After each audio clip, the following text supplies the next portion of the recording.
Being that it is 10 o'clock, we are going to call our morning work session to order. First up, we have a department update by the Public Works Director, County Engineer Gordon Kelsey. Morning. Good morning. All right, I have an item on your consent agenda, and this is to advertise for the construction of the parking lots around the courthouse, and so we can finish that project. So the engineer's estimate is somewhere between 600,000 and $1 million, and then we'll see how prices come in. Couple of pay estimates. The first one is All Seasons Heating, and that's for the courthouse roof HVACs for $129,067.34, with tax and retainage for a total amount of $139,256.87. And then Kirby Nagelhout has another pay estimate. I think we're about to the end of that, and it is a total of $173,643.13. Okay, on the construction side, contract on the guide, the fund, federal signs and guidepost, contract's just waiting for the sign materials to finish off the punch list. Roosevelt, we just need to finish that punch list. We still have to work through the damage or the failing asphalt. That'd be a longer process. Small works contract, we've executed the bonds and we're waiting, and contract, we're waiting for a schedule from the contractor.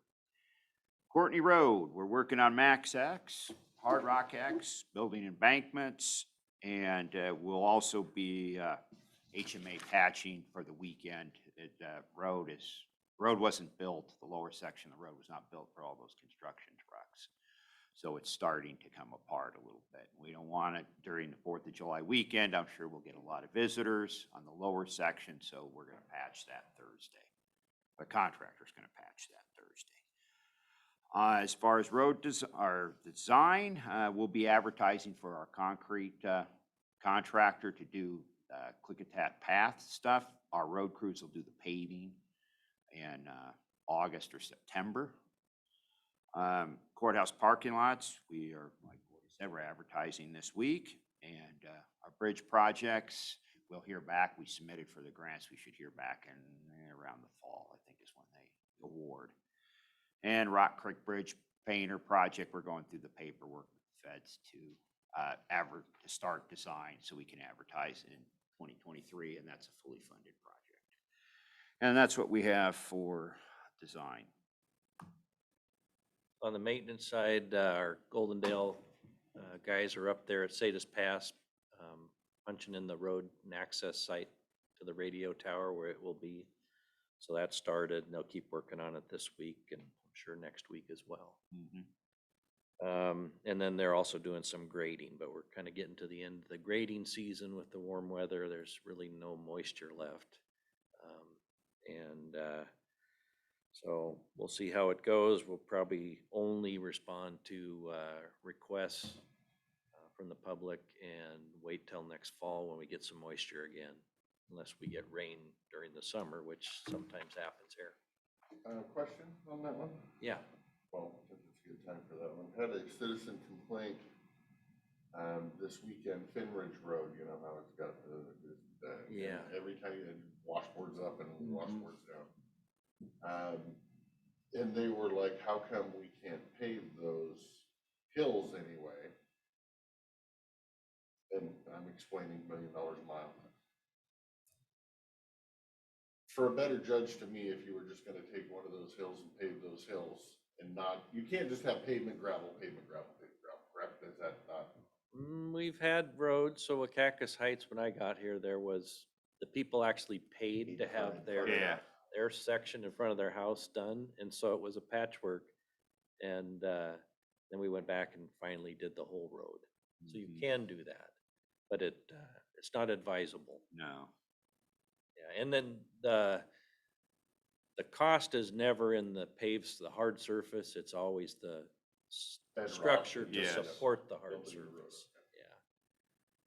Yeah, it's 85% of the cost. Okay. All right, the west side crews are patching in BZ Glenwood Highway, Glenwood area, Trout Lake Highway, and Trout Lake area this week. So that's what they're focused on. So we'll maybe take a look at the Pucker Huddle area. On the facility side, boy, we're just about wrapped up with most of the punch list items. We have actually the manufacturer of the band coil units that are noisy. They're gonna actually come out and look at the units. We have a few problems that they're not sure why they're responding or making the noise they are. And so the service, not the service rep, but the owner is gonna come out and take a look at our noisy locations before we actually do more work with them. So, and then the parking lots, just minor items left to go.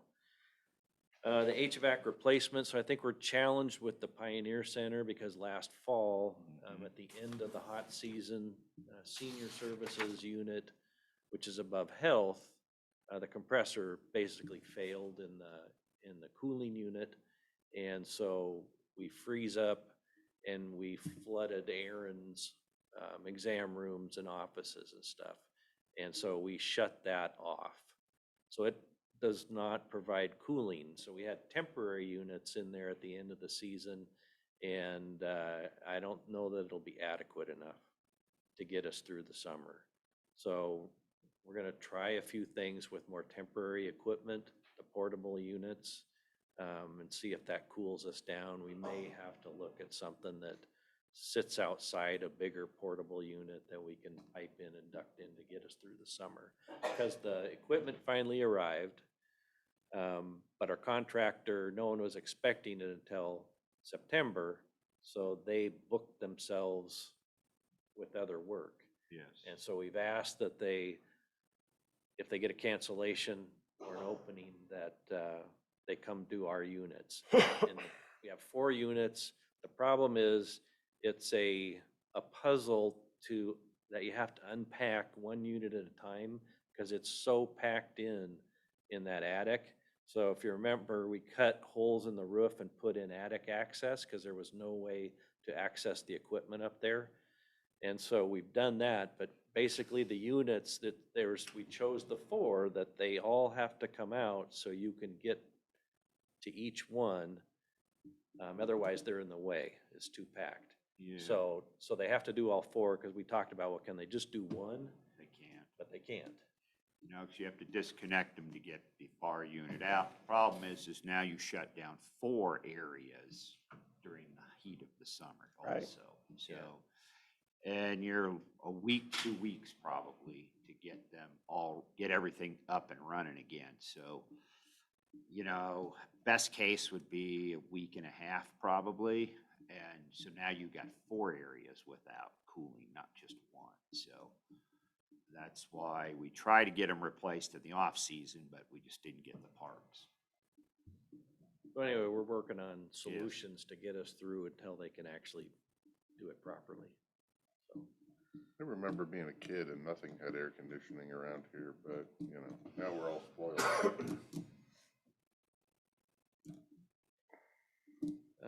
Let's see, radio site, we showed you the picture of that and talked about the access up to Sadis, so I don't know that there's much more to say unless you. Now we should finalize the plans before long and be looking to go out to ad for the tower and everything. These are the pictures, which I'm sure you've already seen.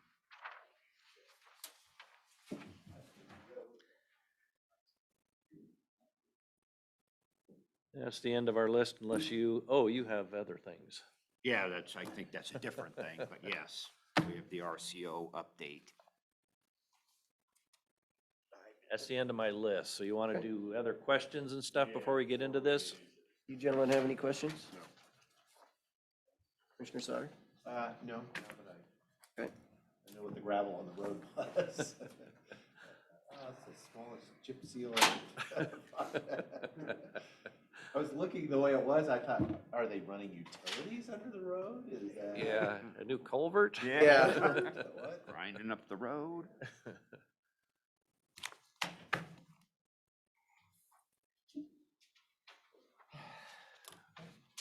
All right. Okay, we'll get started on RCO. And what is RCO? RCO is a granting agency put together by the state. They work directly for the governor. What they are is they're actually, they have 20 grant programs. They facilitate basically divvying up grant dollars. That's what their only purpose is. They have different boards for different granting agencies or different grants. For instance, like the FAR grant, I can speak to that. That has Fish and Wildlife, somebody from Fish and Wildlife, usually the director or the deputy director, somebody from DNR, and other agencies. But what we'll do, I think, to make this a little more is quickly go through the different grants. All the grants are different. All 20 of them. Some of them we'll skip through pretty quick because we don't qualify for them. Some of them we do, and it'll be a little more interesting. And each one of them has different time frames. Main thing about RCO grants, though, to keep in mind is all of them have the same, they're not the same date that they're done every 2 years, even years they're submitted. Jake is probably very familiar with them because I worked with Jake previously on an RCO grant, or acquiring an RCO grant. And they're quite a lengthy process depending on which grant you go for. So I'll quickly go through the 20 of them. There will soon be 21.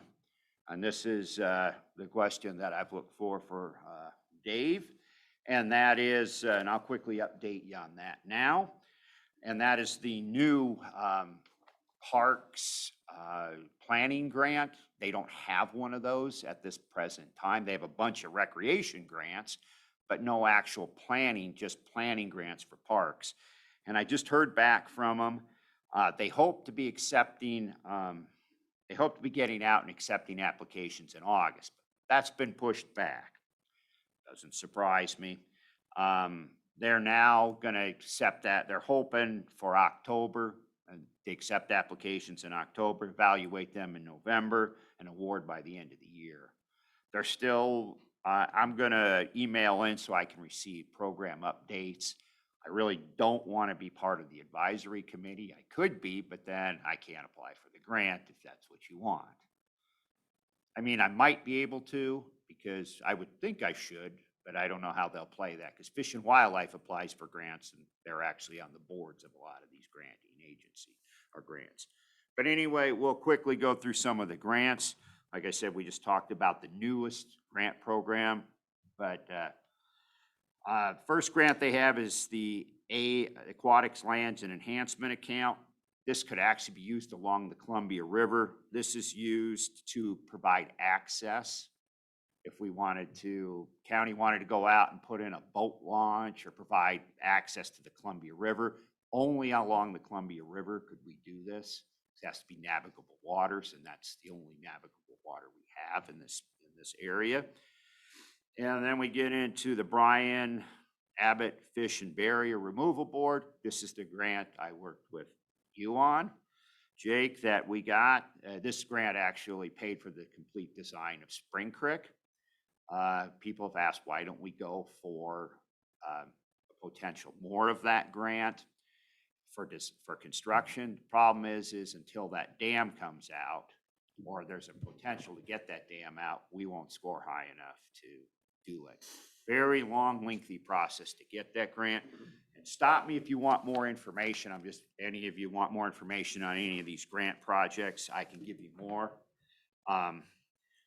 Boating Facilities Program, this is the program that would be used if you wanted to do the boat launch in Lyle.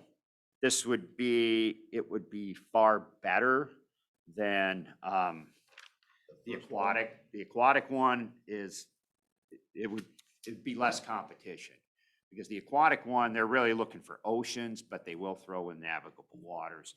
This is the grant you would use for that. Problem is, and with a lot of these grants, is you have to have a comprehensive recreation plan in place. The agency needs to have that before you're eligible to apply. And these grants are paid for different avenues, how they get money. This one's actually paid for by gas tax on boats. So if you go to a marina and you buy gas, this is where that tax goes, is for this fund here. It's actually more detailed than that. They actually send surveys to us to have us fill out on how many gallons we use and then do the math that way. So even the gallons we buy here goes there. Ah, didn't know that. And then we have the big, which is the larging boating sites that, you know, that's 26-foot boats and larger. We really probably wouldn't have anything there. Community forest program. This is in case we wanted to be in the timber industry. We would buy forest. You can also use it for developing recreation lands, trailheads, parks, campgrounds. You're going to find a lot of these. They have a lot of these grants are very similar, and a lot of them are used for developing trailheads and that. Because it's RCO, and RCO stands for recreation and conservation, they're really looking for outdoor stuff. They do very little indoor things. The next one is Puget Sound only, so we would not qualify for that. The FAR, we've received a little over $800,000 on that grant over the years. Family forest practice, this would be a grant, usually goes through a conservation district, but could come through the county.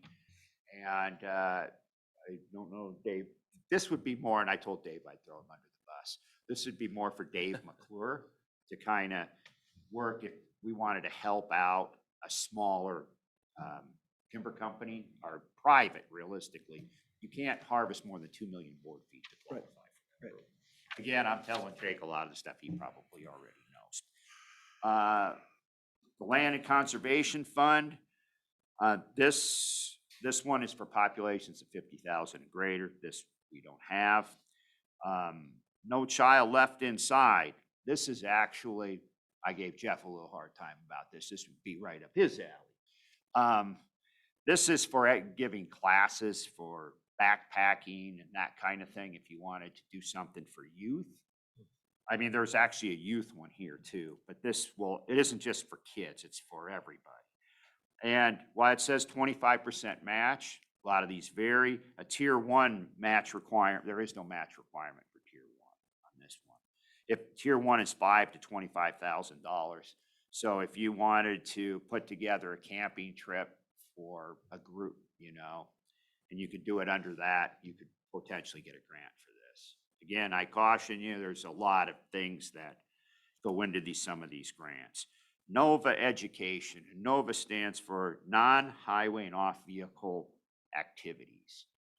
So these basically, there's 2 categories. One's education and one's actual trails. This is education and enforcement. If we had a trail system, we could actually pay, you could get a grant to pay for enforcement if you had a lot of littering and that kind of thing. But we don't have one. We wanted to start one, I guess, but you know, we have a lot of other needs. Same with this is the actual trail. Nova Trails is the same thing. And most of these are done in state and national forests and parks, and needless to say, DNR and Fish and Wildlife and state parks sit on the committee for this. Recreational Trails Program for the trail side facilities. Trail links to recreational trails. Again, if we wanted to have a trail system that connected to, say, Mount Adams Trail System, the county wanted to own and manage one, this would be the grant you would look at. Salmon recovery in Puget Sound. This would be more of another, I mean, the county could get involved in this. It's not something we typically do. It's replacing stream barriers, replanting stream banks, installing log jams. It'd be more of an Underwood Conservation District type of thing. Then we get into the Washington Coast, and that one is actually only for coastal communities. We don't qualify. Farmland, if we decided to buy farmland, we could do this. And, or buy rights It's to, been used to buy up a significant portion of the Trout Lake Valley's yeah, to development. prevent development. Exactly. Forest land, it's the same thing, but it's forest land. I think that somehow worked itself into our lakeside project years ago. I think, if I remember correctly, I heard, I can't remember his name anyway, that they had received some money. Jay McLaughlin, yes, to purchase that easement. Conservation, Habitat Conservation and Western Washington Recreation Program. This is for riparian protection, and this is leasing land. Again, this is more for creek enhancement. The recreation program. This is where you would put stuff if you were going to do work on parks, on the actual Not park. planning. Not for planning, no. This is to either buy land or actually do development in parks. You could do ball fields, waterfront parks, playground equipment, all that kind of stuff. Could you upgrade an existing park? Yes, Yeah. yes, you can upgrade an existing park. The funds come from state bonds. It depends on what you do, because it's $1 million. 500, you can do up to $1 million if you're buying land, up to 500,000 if you're doing development on that.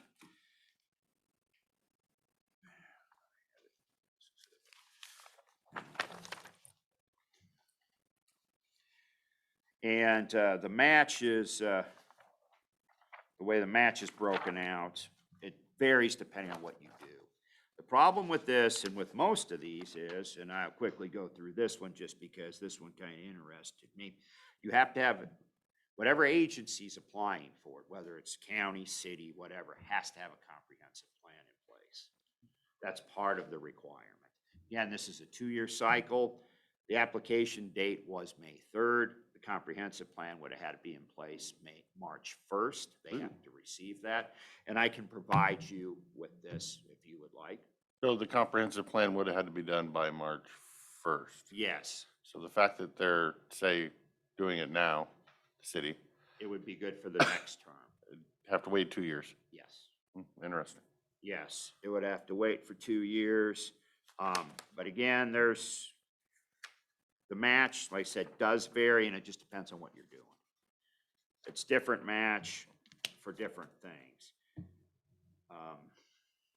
And of course, you know, you got to really, the state parks and also applies for some of this money. And then the last one we have is the youth athletic facilities.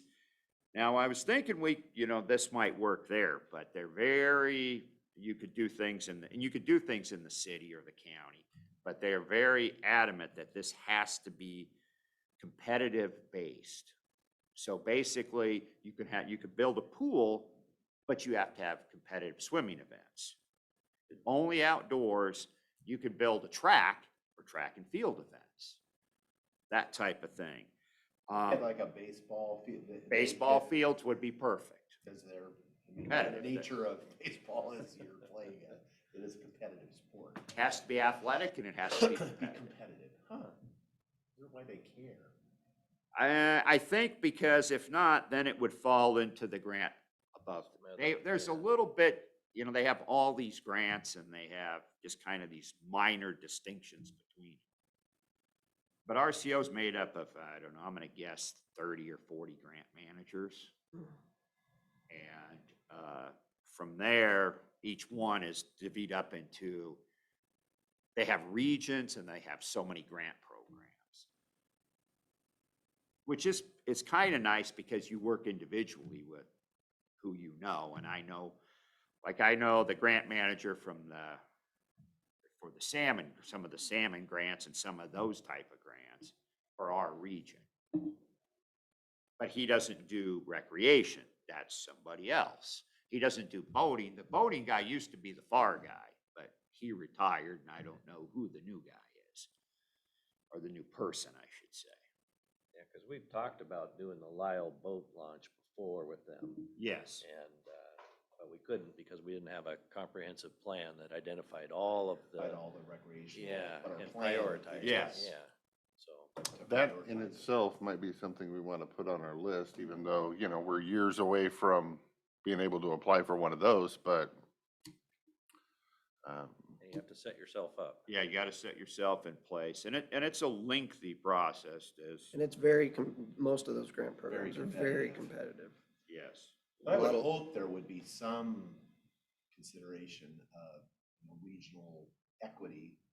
We love to use that word Yeah, that's their mission. now, to spread, and it's like, Yeah. you haven't spent anything here.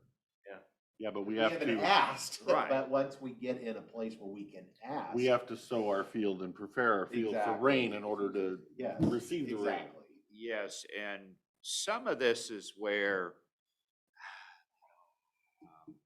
direct allocations goes through these guys. Because this is the grant, this is who administers all kinds of stuff. So Right. if you get something, which is how we started with the gun range years ago. Yeah, that was Was a the direct 35 allocation. yeah, appropriation from Senator King. And then from there, we wrote grants for more money. Once you get your foot in the door, sometimes that's the way to help, to get going. More funding. But just like Dan said, you still have to have that foundation in place.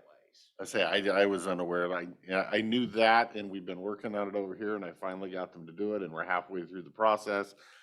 Your whole has to be done by March 1st, kind of made me cringe a little bit, but Every 2 years. Every 2 years, and they do design projects. A lot of times that you can do a two-step thing, you can do a design. And then once you sell them on that, a lot of times you can, if it's a bigger project, if it's smaller, you're not gonna do design for playground equipment. It just doesn't make any sense. But then you can sell them on something else. And again, their matches are kind of strange because you can match grant, they'll allow you to match grant money with grant money.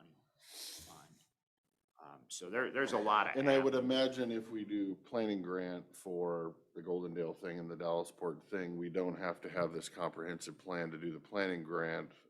But No, by but the you time will we to apply for submit. the real thing, we Yes, need, so. you would to submit. Okay. And that's the same thing with Dallasport. If you did that, then you could apply. There's a few different avenues you could apply for here for Dallasport, I think. You could do recreation. You could do, if you wanted to do ball fields, you could do youth athletics. There's some other options, but you want to find the best one, then it gives you the best opportunity to be successful. Great, that was really informative. I knew there was some, I didn't realize there was as complicated Oh, as it was. it just keeps growing. I know, 20, now 21. Well, I knew there was that many, I just didn't know the stipulations behind the Yeah, all the ones I've already different- looked at and been interested in, so. Any questions? Have we ever had a comprehensive park plan? I mean, granted, if we did, it's way outdated. I don't think so. I talked to Mochi because we looked at doing it for we have never had one, no. Because One I more think thing they to add want to you the to list. form like a recreation board. Mhm. I mean, I think that's typical. That's not my area of expertise, but I think that's typical of you have a, like White Salmon has. You know, for their pool, they could apply for some of these if White Salmon themselves had a comprehensive plan. Because pools do qualify for a few of these grants. I didn't actually list them out. But Could white salmon apply if they had a comprehensive plan, but the pool location's outside the city limits? I don't know. That I'd have to check into. That I'm not sure of. And it's pretty easy. We can call up whoever would do that and find out extra questions. But again, this is just one packet for one grant, and this is like 1/10 of the size. There's a book for each grant. Oh, yeah. That's just, again, like I said, Commissioner Anderson, very aware of what they're all entail.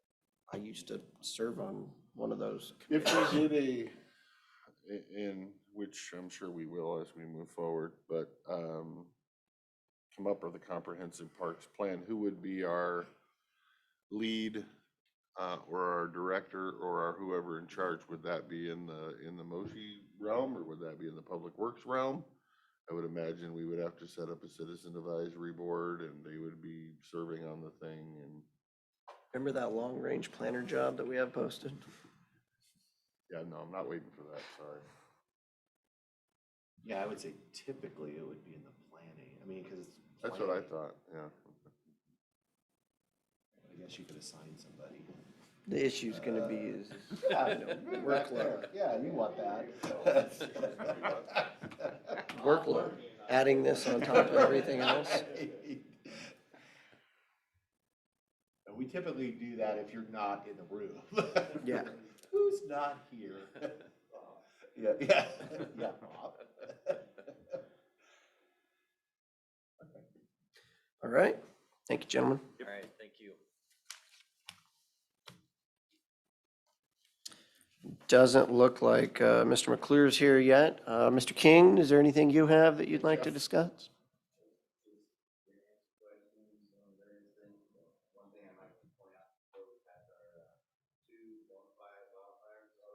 You want to come forward, Jeff?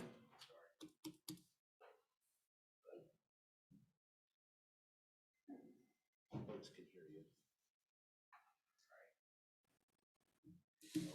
Jeff look for his book. I did send McClure an email to let him know. Running along. Yeah, just for information, we have had our first two, I would say bona fide wildfires.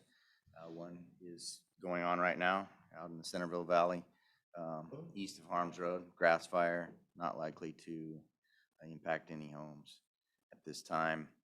And yesterday we had a fire just off of Main Street in Wishram on the back side of those houses on the north side of Main Street, along that hillside and some of the scrub that immediately threatened several houses, and requests for mutual aid were sent out immediately. So, but they got those under control and contained before it did impact any buildings, as far as I know, when I left last night. So it has begun. And I think I'm back here next Tuesday, but new information that I got just yesterday confirmed. We've got more microwave radio equipment surplus from Yakima Fire District 5, which is going to bolster our ability to carry that microwave radio system farther into the future. I reported to you earlier that we were extending the replacement schedule for that. This will give us the ability to do that and do it more comfortably. So, How much longer do you think it'll give us? yeah, it really depends on when we see that first piece of equipment fail. Right. At that point, we can say, because, the manufacturers are, end of life, but that's their definition. Ours is, when does that equipment really start to need major repairs or fail completely? And now we have a significant number of spares of everything. Just what we're receiving new, or I should say, in this procurement of surplus equipment is enough to build 4 complete microwave paths between sites and the prime site, minus the antenna systems. So that's a significant amount to keep us in replacement Yeah. parts. Indefinitely, really. And Wow. keep finding more. Yes, sir. And that was at no cost. Great, that's amazing. Yes. Thank you, Director King. Okay, we are running a little ahead of schedule, but since he is here, the one and only, Director McClure, if you're done with vacation.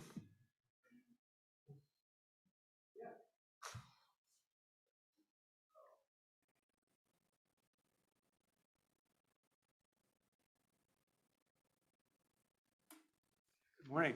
Good morning. Thank you. Richard hurt his back this morning. He's going to try to join us remotely, but he's having trouble walking. So So I just shot him a text and hopefully he's getting on.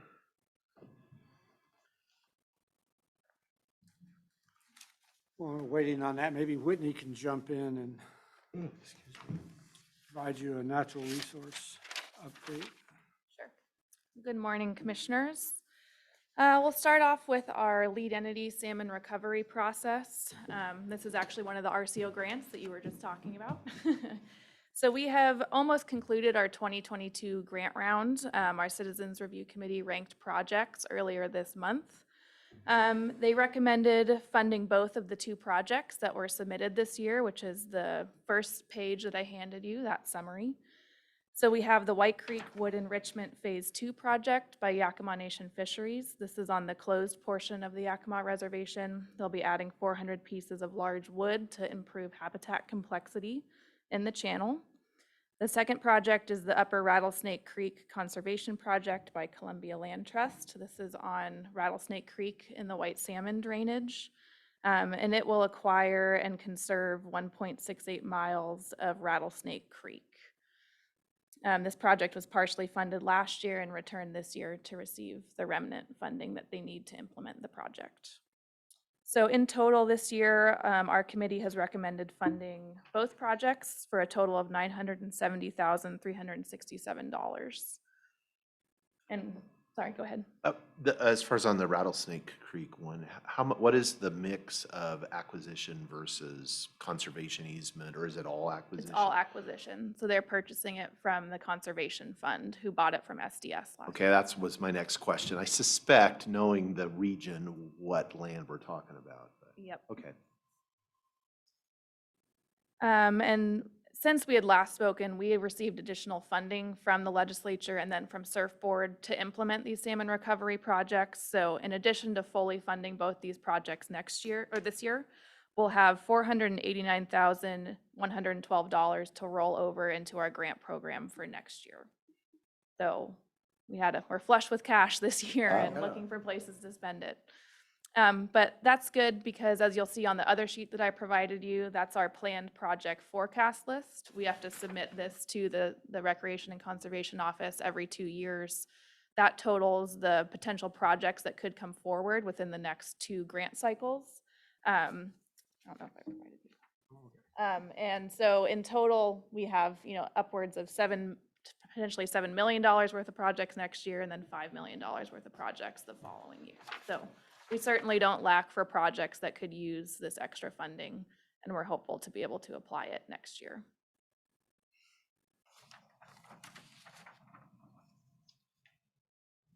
Any questions on the grant round funding or the potential projects for the future?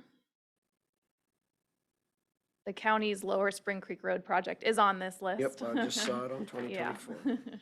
So the landowner who owns the dam upstream changed hands last summer, so it's just delayed the dam removal portion a little bit as the partners work to build that landowner relationship. Do they have a good relationship with the new owners? They've established contact. I think the people were, moving in, settling in. They moved in last summer, so we're hopeful. We haven't heard any no's at this point. Okay. So, I mean, that dam is not doing great. It needs to come out. It's leaking. Oh, it is now? Yeah. So, yeah, it needs to come out eventually, preferably sooner rather than later.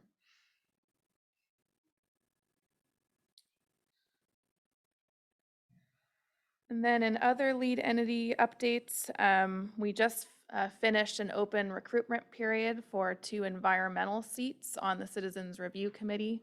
In total, we've had 4 applicants, and so we'll be reviewing those applications shortly and discussing that with the board at a later date. Okay.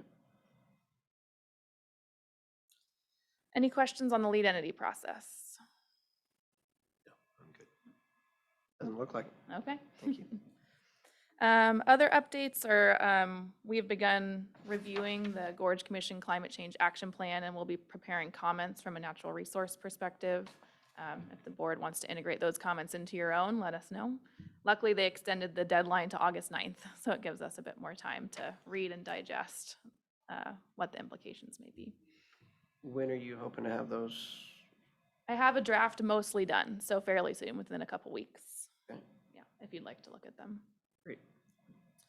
And then additionally, I'll begin reviewing the, I meant pumped storage EIS. I had Switzler written in my notes, but we're developing the Switzler EIS. So I'll be reviewing the pumped storage environmental, the EIS as well, and I know Dave is too. Yeah, I've been doing a lot of reading lately. It's almost 1,000 pages. So they had a online public hearing last Thursday. I believe there were something on the order of 14 attendees, and no one testified at the hearing. Everyone was like me, just listening. Listening. That's right. And there's a hearing this evening. I really don't plan to comment unless something comes up that Just so egregious. suggests I should. Because it, there's a lot of detail in that draft EIS, and I'm still reviewing it. They've extended the comment period from, I think it was July 25th or 28th to August 9. Thank goodness. So there's A little more time. a lot to review there, but I You expect. have, I guess I'd say, any kind of interpretation of that draft EIS. I read it. Is it better than you hoped, worse than you hoped? Do you have that opinion? I looked at it and said, oh, well, this isn't horrible. I was expecting way worse. I didn't expect anything big on the environmental impacts. I thought that it would likely come in with whatever impacts it has can be mitigated. I mean, we're talking about a couple of ponds and most of the projects underground. So, that's not surprising.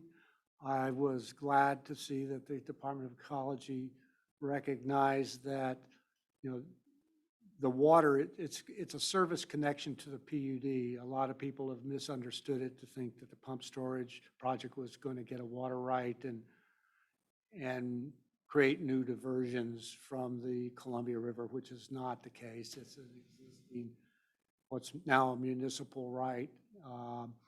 And it's like got a priority date of somewhere 1968 or 69. So there are a lot of junior water right holders. So if there's need to mitigate or need to increase flows in the Columbia River, that would fall first to the junior water right holders in the way the states. So, Yeah, if we're into 68, 69 priority date, we got some serious problems. yeah, As far as if we've made our way down Yeah. the list to get to that right. date. Yes. And given that, it was 1980, the state promulgated the in-stream flow rule for the Columbia River. It was based on a flow reoccurrence level of about every 20 years. And since 1980, those interruptibles, there's been a call for water one time. Yeah. So, it's going to be reaching back. A long ways. Yeah, but there's a hearing, in-person hearing this evening at the Grange, and I do plan to attend that, but again, unless something comes up, I'll probably just sit there and listen. We've been working on the Switzler draft EIS, and we are going to have a meeting with the landowners. There are 3 landowners whose property touches on the project footprint, so July 14th. And we will meet with them separately, we being the Department of Ecology, Klickitat County, Benton County, the SEPA co-leads, and our consultant. There will be an opportunity if the board would like to go individually, so we don't have a quorum problem. Again, there are 3 landowners, so we expect to have 3 conversations there to address their questions, so you're welcome. When is that? July 14th, I'm just curious. and we're still working. We'll have similar meetings, hopefully with the tribal, interested tribes. And so that would be the Yakimas, Warm Springs, Umatillas, and I believe the Nez Perce. That's who we got targeted with that, and we started sending information to them.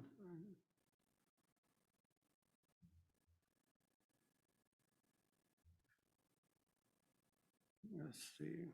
What else?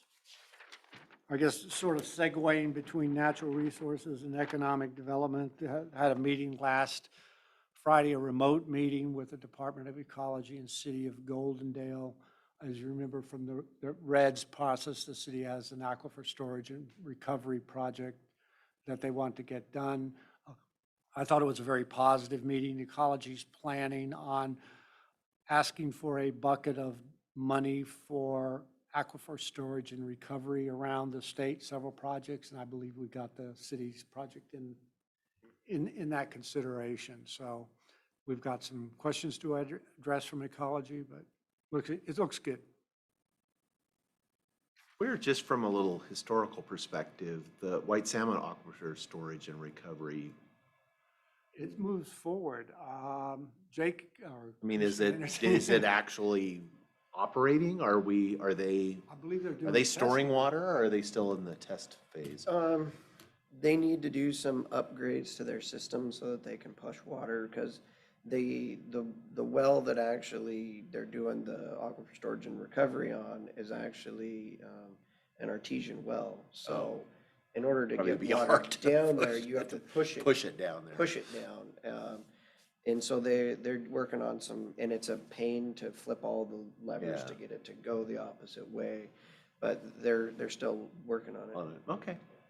I just had not, it occurred to me, that was something we really advocated for and Right. sold. And it's like, yeah, I don't recall the ribbon cutting, here's some cake. Hooray, it worked. That's a long process. It's been, I think it's been a decade at least. Yeah. Yeah. So, okay, cool. Well, I'm glad it's still moving along. Yeah, these water storage projects, well, we've been working on Whistler for 12 years. Yeah. Actually longer than that, probably more like 15 when you go back to scoping the different potential sites and Yeah. that sort of thing. Yeah, long walk. Any more natural resource questions? And I don't want to get the cart before the horse, but any thought, because I know you're preparing comments on the pump storage Mhm. draft EIS. And I didn't, I read some of the executive summaries and some of the more in-depth, the one, the one comments on the cultural resources as far as the impacts is, to me, is critical. I'm not sure what we're going to, hopefully we're going to offer some perspective that's different than, because I did not agree completely or much with their, the draft assessments as far as on the, not that I'm arguing about that there's cultural, yes, but again, some of the things that are being cited are irrelevant because they're rights that don't exist as far as I'm concerned. As far as it's private land, that is in no way to disrespect the tribe's concerns over cultural resources. I respect that, but I also, you're citing impacts to resources that you don't actually have from my perspective. And so it's pretty, how do you mitigate for something that you don't actually have? You can't. So. Right, yeah, the county. That's why I will not be attending tonight. I might. Yeah, the county and Bonneville Power Administration did a joint NEPA-CEPA review for two wind projects back in the mid-90s. And it recognized that, on those private lands, there was not access at that time. So what changed? So, the impact from the project, they didn't have access before, and if they don't have access later, there's nothing that's changed because of the project. So there was a condition that the project applicant would make a good faith effort to acquire easements, but those two projects never got built. They went into appeals. One of the companies went bankrupt, is my understanding. The other that had issues with the technology, so the projects never moved forward. Right. So any good faith obligation expired with the projects. And the EIS assumes that those wind projects that are up there now are the same projects, and they're not. Not Right. the same projects, not the same owners, not the same permits. So there's some things in it I see that need to get clarified. Right. So they'll be commenting. And I'm with Dave, you know, you can't say, hey, you can't do this because I no longer have rights to do this and this and this on the land when you don't have rights today to Right. do that on the land. So I think that needs to be even though it will make waves, I think the county needs to respond with that argument because it's a true and fair argument. Yeah. So, And it's not that the landowner would not be willing to provide access.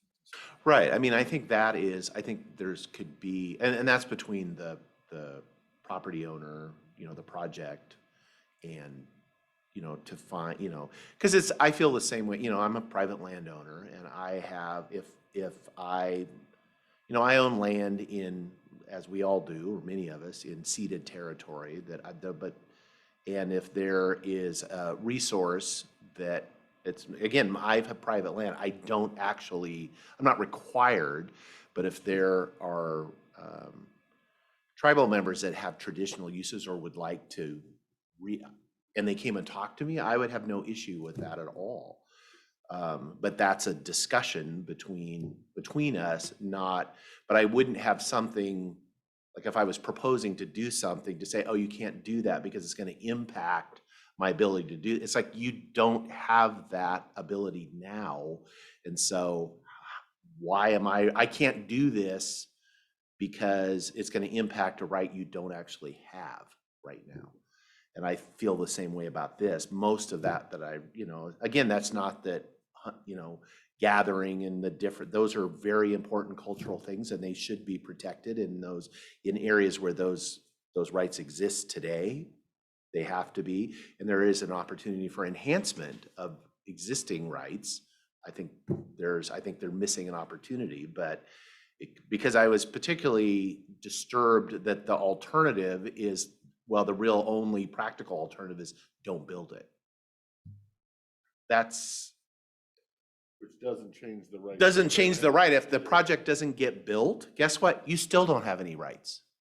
So I don't understand. It's other than that the real thing, and that's again why I'm not going tonight, is that I don't want to see it built.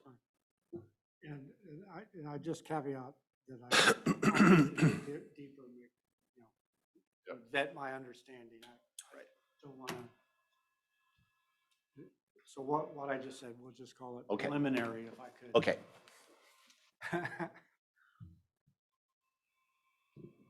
Let's see, into economic development, Cemetery District Number 1 is requesting some funding. They're looking, is Richard on the line? Yes, I am. Yes, I am. All right, well, we can hear you. Maybe I could you want to talk to the Cemetery District very quickly? I'll run through some topics here, tee them up. Yeah, so the Cemetery District, we are revisiting their application. They just sent it to me just late last week. And so originally, we have a small misunderstanding. They thought that they had to perform the work for the tree trimming and then ask for reimbursement, as opposed to the other way around.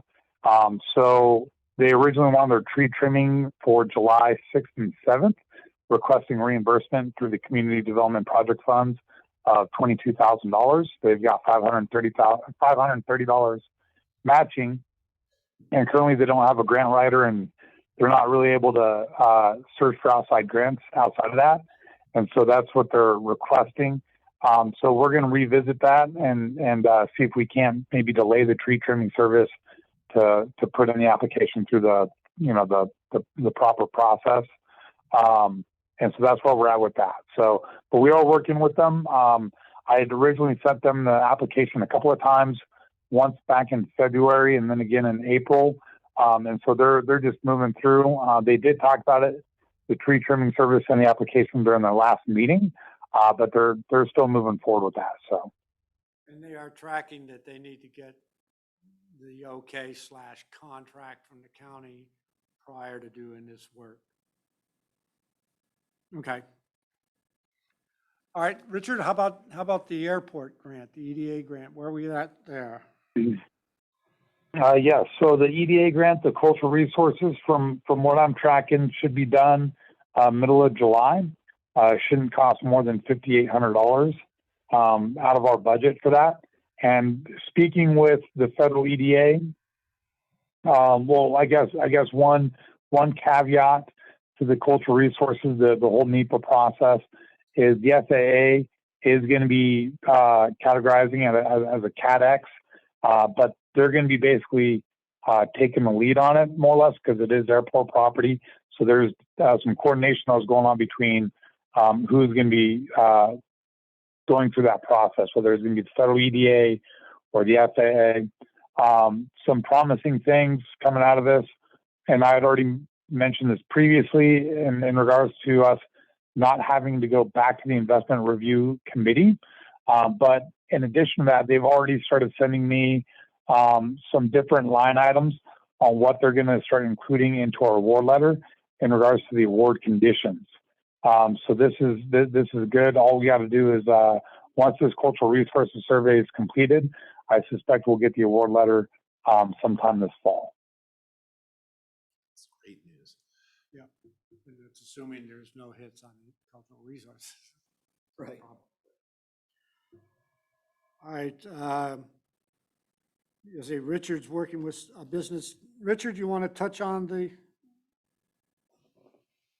business recruitment opportunity with Goldendale just quickly? Yeah, so I've already been speaking with the new city administrator, Pat, and Mayor Mike in regards to business recruitment opportunity. This is through another gentleman we have here in town. There's a fabrication company out of Seattle that we're looking at. And currently, we're looking at what that might look like in regards to incorporating that within an incubator space at the Goldendale Industrial Park and what that might look like. And so we're just beginning that process. Okay. And Dave, as long as I don't break up, do you mind if I just go ahead and continue on? Sure, just jump in. Okay. Another one that we've been assisting with is a business retention or a business expansion opportunity with the beverage company down there in Bingen. We just started that as well just about a week and a half ago. Also, in regards to workforce development, we have an aerospace company that we've assisted with. We put in the application for them, or we put it together. We've submitted it. Everything's good with it with Clark College, and that's going to be training up 15 incumbent workers, but those incumbent workers were just hired within the last 6 months with an anticipated hiring of another 10 within the next 6. Being in contact with that company this morning, out of that 10 that we put in the package, they've already hired 7 of those 10. So looking to engage on this training. So that's going to be for workforce development. In regards to the Klickitat mill site, I made another. I went out there to Klickitat and contacted with some folks from the Klickitat Community Center again. They're tracking on everything as far as how we're moving forward. I think I have a pathway in how we can move forward without going underneath Public Works as far as when it comes to RFPs and stuff. So we're going to be moving forward with that. In regards to childcare, we had the childcare workforce session or the session with you guys. I believe last week we're going to continue assisting WAGAP where we can with that, with the funding that they have, as well as our couple of hopefully promising applicants in that regard. And then on top of that, we have the our ADO annual update. So our ADO annual update is basically everything that we've done throughout the year. We're updating that with the Department of Commerce. One thing to note is we had already gotten an increase in ADO funding from last year. And this year, WEDA, who we belong with, the Washington Economic Development folks, they're going to be putting in a request to the legislature to increase that funding once again. So we'll keep you guys up to date on that. And is there anything else I'm missing, Dave? Nope, that's got it. So we're looking. I attended a legislative workshop with the association here. I think we're getting about 8 million statewide for the associate development organization, and they're looking to increase that ask to like 15. So that could be a significant increase. But the increase that was done this year from 50, for us 50 to 75, that was just raising the floor of the lowest in terms of funding. Because we're a small county, we get the base level of funding. Mhm. The larger counties, such as King County, they didn't change their cap. There's a population-based formula, and I think they're capped at like 300,000 a year. I think they're going to be talking about increasing the caps for some of the larger counties in addition to raising the floor. Yeah, it's a pretty good time for the associate development organizations in terms of funding requests. Funding was cut back on the ADOs with the 2008 recession.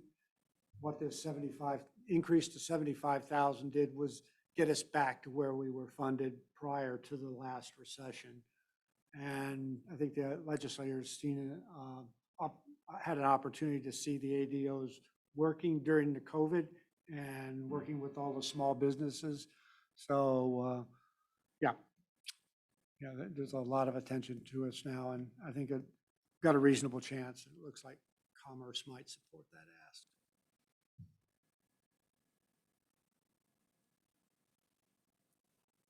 And so I think that's about it, unless you got questions. Any questions? Just, I guess I'd say more of a public board clarification on where we go in the future on how many employees are in your department and $09 potential uses for another employee. That whole thing. It is my understanding that the KC board authorized 09 funding for another employee a few years back. It just never got done. So Right. my inkling would be, let's see about doing. But we now have a full board before us, and I would be curious to see what their opinion is of that. Because I look at it as, for one employee in Richard, the amount of work that he gets done far outweighs what his paycheck is. He brings far more value to the county than what we pay him. And he spends so much time in all these meetings. How much more economic development could he bring to the county if he wasn't in all the meetings? So I believe it's of good interest to the county to add an economic development employee in there. With the Commissioner, sorry, you may remember when we did the economic development strategic plan, that was a big thing, was to increase Increase staff. capacity. Yeah, the capacity increase. We did put some budget in to do that. That would include, that was also the time when the feds were looking at changing the compensation criteria for exempt, non-exempt. So there was some of that adjustment into it. And so we're looking at Richard's position, maybe increasing that to a deputy director level and increasing staffing by one. As we look back at the history of the department, we were 2 full-time equivalents in 2008. In 2011, we went to 1.5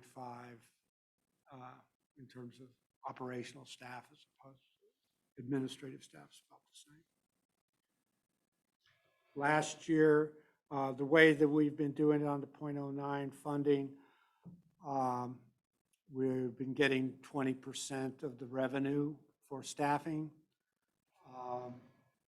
This last year, this last year, we did not spend all of that. So what comes to my department for staffing can only be spent on staff salary and benefits. We had a balance left over of something 32,000, 33,000. Let me double check. Make that 38,000 we didn't spend. So for this year's budget, I've just reduced the ask as to what I'd have transferred, because that would make it easier for us to track and make sure those dollars are spent on staff instead of building up a fund balance that we'd have to track right. and have. Of restricted dollars. Of restricted dollars, correct. And I guess So- my point is not that, you know, a warehouse in Dallasport is a bad thing for 800 grand. I'm not saying it is by any means at all. I'm just saying that if you can do that and bring in 3 jobs, or you can hire a staff person with the $09 for 8 years, that 8 years is gonna bring in far more than 3 jobs. As I said, I supported because it was in the strategic plan, we were looking at it, and I was a yes vote on that then. I see the benefits of it. I also, it's always finding that balance. I like bricks and mortar. I mean, I like to have tangible things Yeah. also, but I think we can have both. Right. And I think that there is, there's a benefit to it, and I think you can say that it's as worthy of an investment, because that's really what it is. It's an investment in staff to get those other, and it seems like the workload, the complexity of stuff going on in economic development right now, and at least in this county, is such that there could be another hand on deck would not be a bad thing. Especially when we're already comfortable with what we were diverting as far as a percentage, and it's too much for the existing staff. So we wouldn't even be looking, I was trying to recall if it was 20% or 25%. It was 20, we had a meeting a couple of years ago, and they being the EDA board members, it was suggested by not one of the county commissioners, but by another board Right. member that we take more Right. to make sure we got the staff, and I told them to hold off on that. Right. Yeah, Why- there's a fiscal budget and there's a headcount budget, the way I look at Right. staff. You build I try to keep both. So I guess my point would be, now, obviously, we can't hire another staffer for $38,000, but it's also we were already partially funding another staff with the existing diversion that we were doing. So it's not a heavy as a lift as far as, so maybe instead of 20, maybe it is 25, or it's again, I mean, it is hard, and I'll admit that. It's like, I'm from the old school where we preserved those dollars just for bricks and mortar, and we fully funded the staff out of our own resources, which nobody else does. I mean, and over time, we've had to become more like other folks. And I think that's a good balance. I think we can do both. We took none of the .09 funding for staff prior to 2017 or 18. Yeah. So why were you not able to spend the 38,000? Were you not able to spend enough of your time on using that, or? Yeah, I only have so many hours I can Right, bill. so he built everything that he could towards it, and that's, Yeah, it just depends. If I'm billing against grants, I'm tracking real time, so, Right. The grants That's cover what- everything else. So, it just depends on the mix of my time. My budgets are estimates of where I'll be and Right. what staff will be billing against, so. Well, I'm a little worried about adding staff, knowing that the 38,000 is not going to cover it.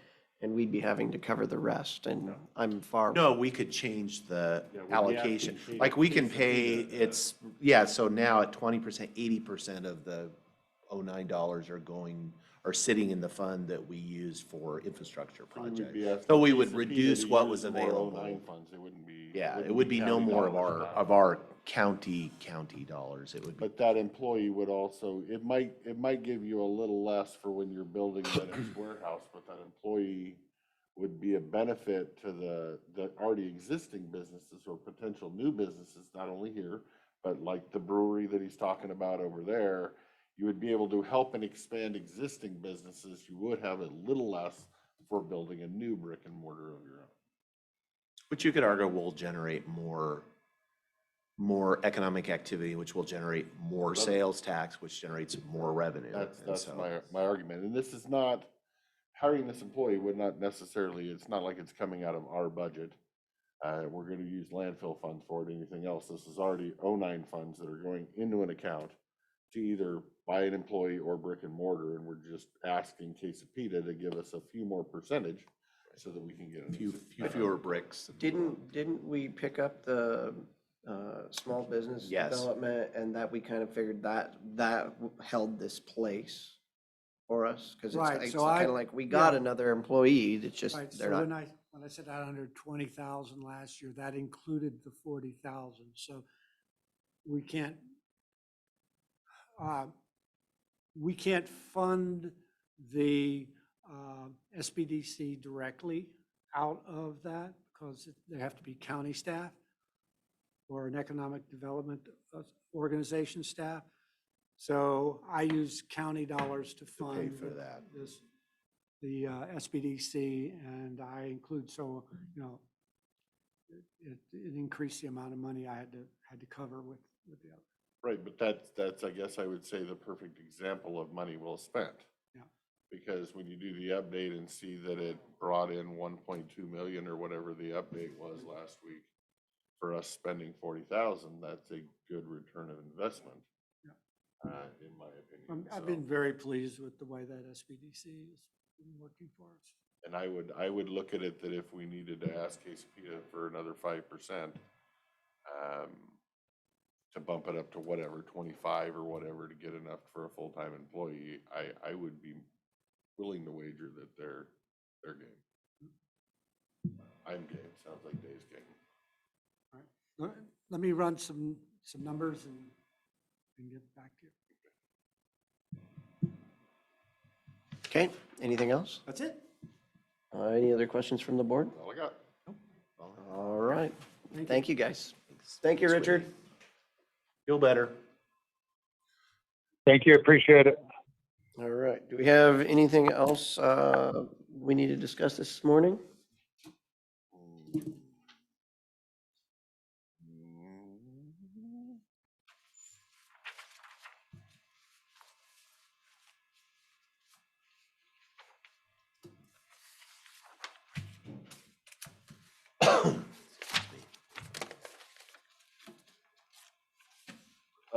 I guess we could bring you kind of into the loop. I talked to Dave about it last week.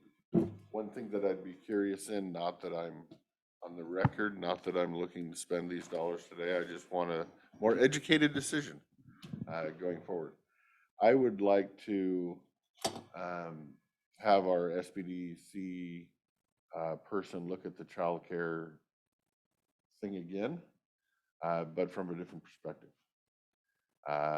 As essentially, let's say, taking the Public Works building, splitting it in half,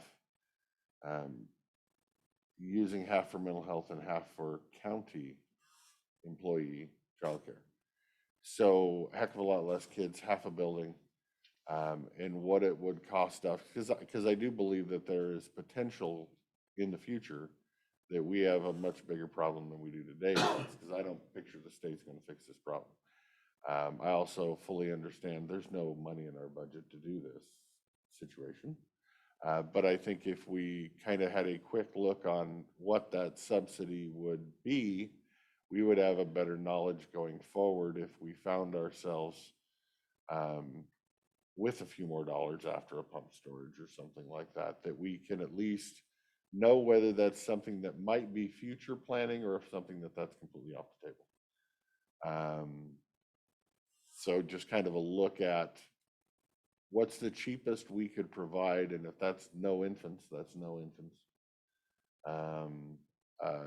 The biggest percentage of student to teacher base to give us at least something, because that is an issue when we look at new hires. So I would be curious what that subsidy would be. Again, we're not doing it, but at least have the knowledge. So, but if you're adamantly opposed, then, it's just a knowledge thing.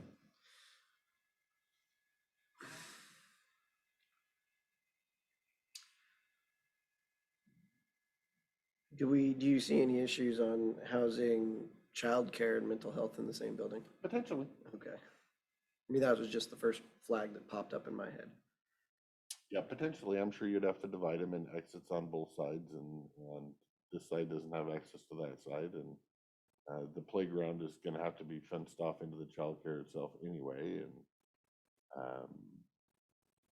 but if reality, if you're doing mental health, you're really looking at 2 years down the road anyway, by the time you get it set up, potentially. If you're doing childcare, it could be 4 years down the road. And maybe it's that building, maybe it's a different building, but I guess I know the data that I was presented a week ago is definitely a no-go. So I don't think that gets us out of the problem of childcare of our own employees. So I was looking at more information on that front, and then I wanted to bring up the discussion with you guys of potentially looking at allowing directors to, if they wanted to, do 4-day work weeks and offer a work from home, which should help alleviate at least 1 day's worth of childcare, and also would help alleviate some of the inflation we're dealing with today, because then employees can at least save $20 in gas from not driving to work on 1 day. So that's a conversation I think we should have too.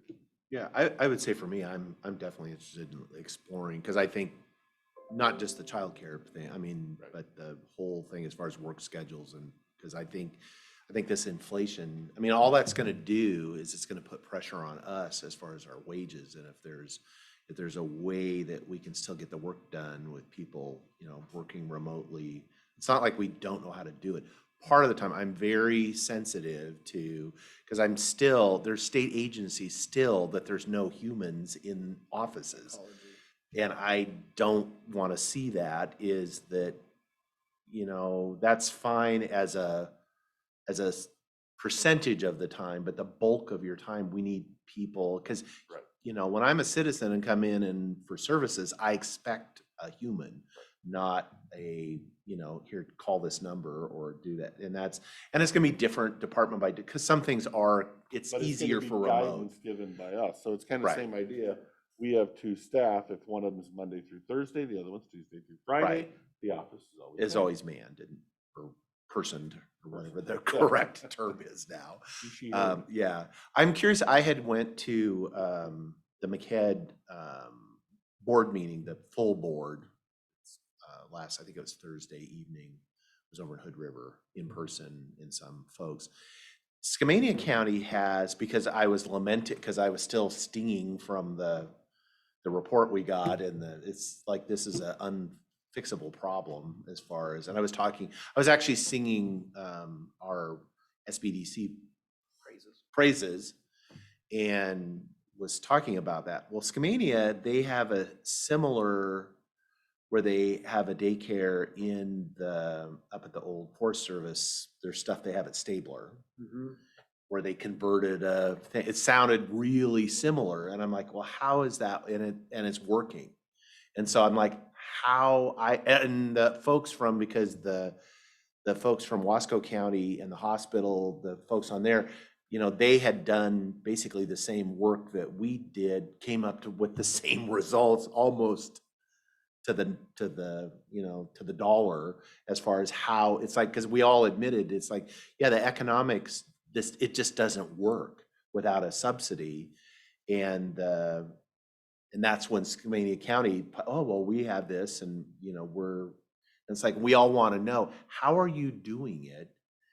And complying with the rules and doing, because they claim, Bob Hamlin, Commissioner Hamlin said that there are folks coming that are bringing their kids from Hood River and driving them to Stabler and dropping them off at this daycare.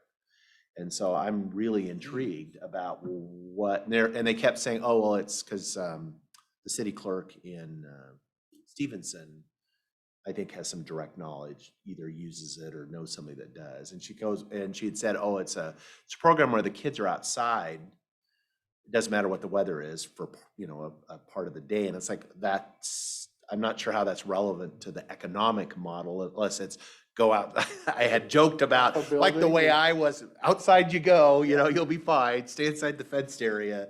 You know, that's the way we were raised, but except there were no fences. But so I'm really curious what they found, and I wasn't the only one. Everybody in the room was really interested, and so I was going to suggest to maybe have Lorraine, and maybe she did interview him. Maybe she did, as far as just to look at, is it something specific about the way, you know, the scale, the size, where they've sized, or maybe they don't have infants, maybe they don't, I don't know. But they also don't have, it's not the facility, I think the county gets, you know, they rent the facility it's a nonprofit, but they get some kind of return on the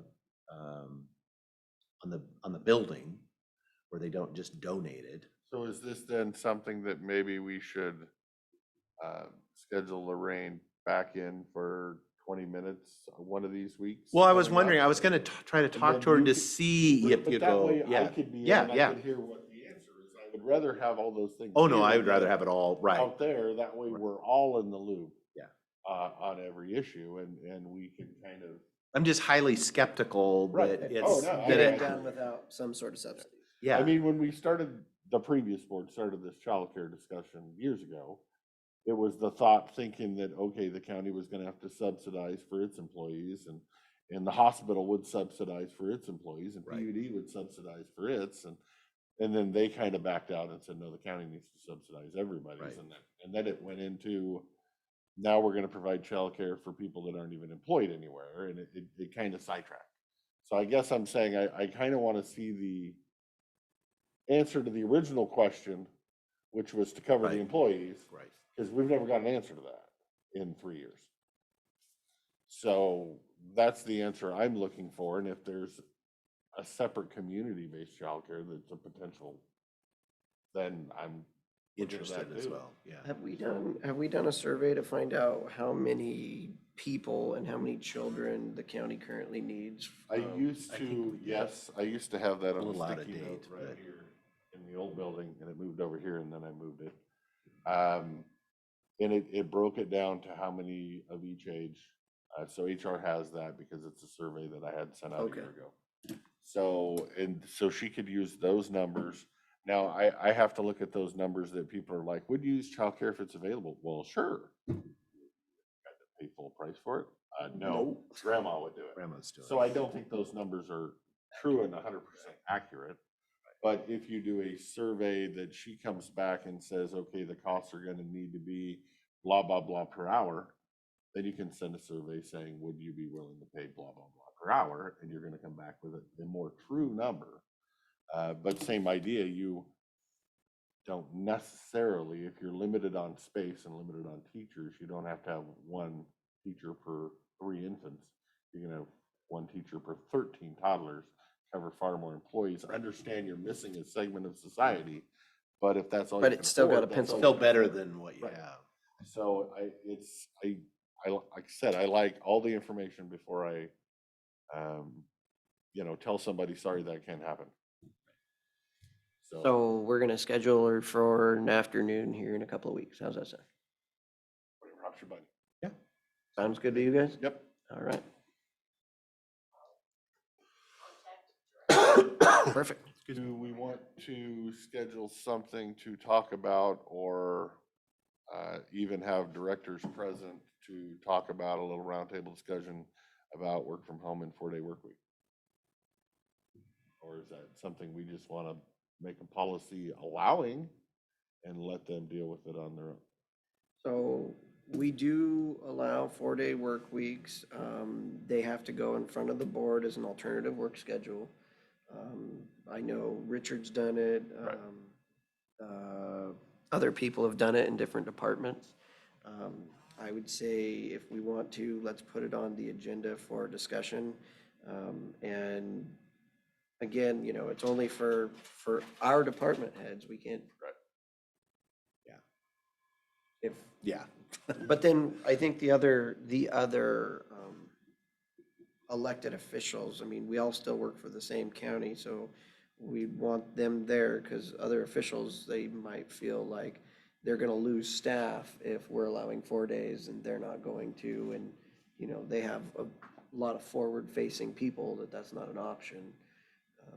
So I think the discussion is good and fruitful. Right, and that's what I'm saying, so let's throw that on the schedule sometime too.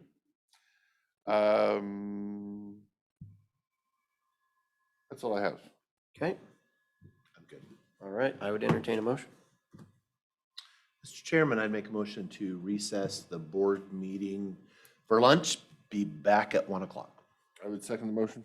There's a motion and a second to recess until 1 o'clock. All those in favor signify by saying aye. Aye. Aye, motion carries. Thank you and see you.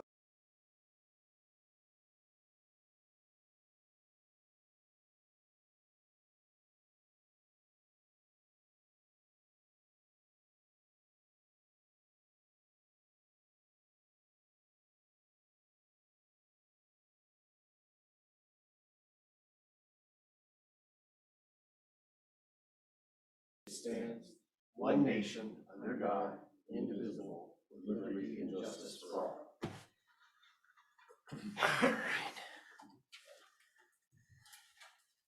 Okay, Mr. Chairman, I'd make a motion to approve the business agenda with one add-on under 130, under new business request from Economic Development Director Dave McClure and 911 Chief of Operations Filberto Ontiveros for a 6-month extension to December 31st, 2022, to be allowed to use vacation hours carried over from 2021. I would second the motion. There's been a motion and a second to approve the business agenda with one add-on. All those in favor signify by saying aye. Aye. Aye, motion carries. Have you guys had a chance to go over the minutes that were all sent out? No, I Okay, still have. we will wait on that. Next, we're going to move into citizen comment. Comments will be limited to 3 minutes per individual. We will be going back to the old style of doing this, where you will have your 3 minutes to ask any questions. The commissioners will reserve the last 5 minutes to respond to any questions or comments. With that, we will start in the room. Is there anybody who would like to provide public comment? Okay, we will go online. Public comment. 7211. Greg Wagner with Cease. Mr. Sauter, last week you told me when I asked you who will pay for the road improvements to Oak Ridge Road for the under canvas project, you told me it was in their conditions of approval. I obtained a copy of the conditions of approval and can't find any language in there stating that under canvas will pay for all improvements to Oak Ridge Road, as they stated during their hearing. Without this in the conditions of approval, the citizens will pay for under canvas Oak Ridge Road improvements. Why wasn't a condition put in place to protect the citizens of this county? If there is no language in there saying under canvas pays for the road, the citizens will pay for it in 2026. As leaders of the county, I don't know why you didn't do that to make sure that there was language in the conditions of approval to make sure under canvas pays for all the improvements. Will all the conditions for approval of the under canvas project be met prior to permitting? BoCC permitted the Lund Hill solar site 15 months prior to all the conditions of approval were met. will this misconduct continue for future projects? You are Mochi's boss and should make sure she follows the county policies.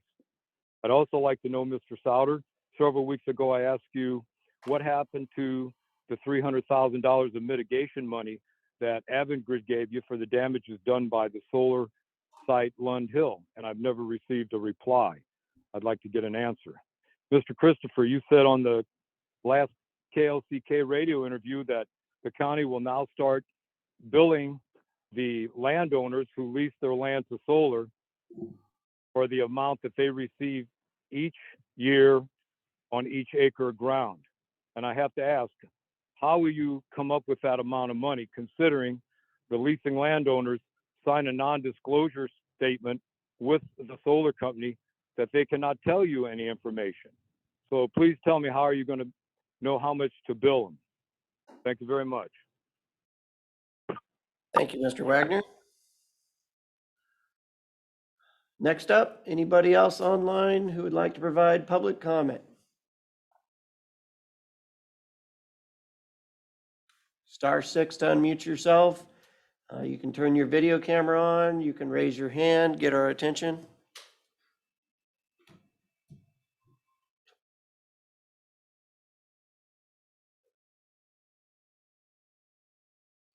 I am not seeing anyone.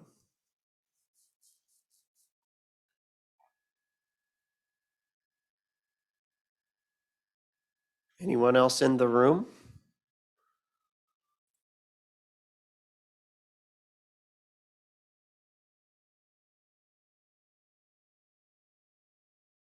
Okay. Well, we've got some things to look at. If you would like to provide public comment, it will be available until 1:25.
We are still in citizen comment. If anybody would like to provide comment.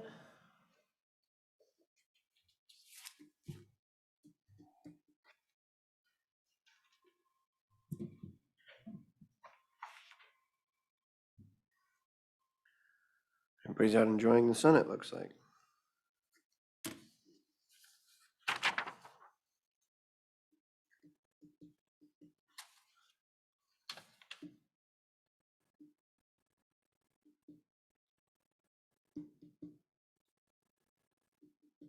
By the way, did I not get the memo that it was Blue Shirt Day, or did I just miss out on the luck factor of Blue Shirt Day? Do you have a blue shirt? Yeah. Not usually my color of choice, but I have a couple.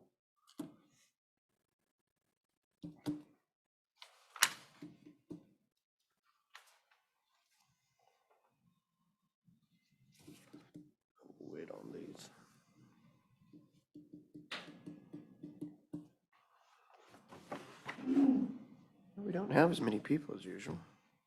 They get that fire out in Centerville, Jeff? How many acres total?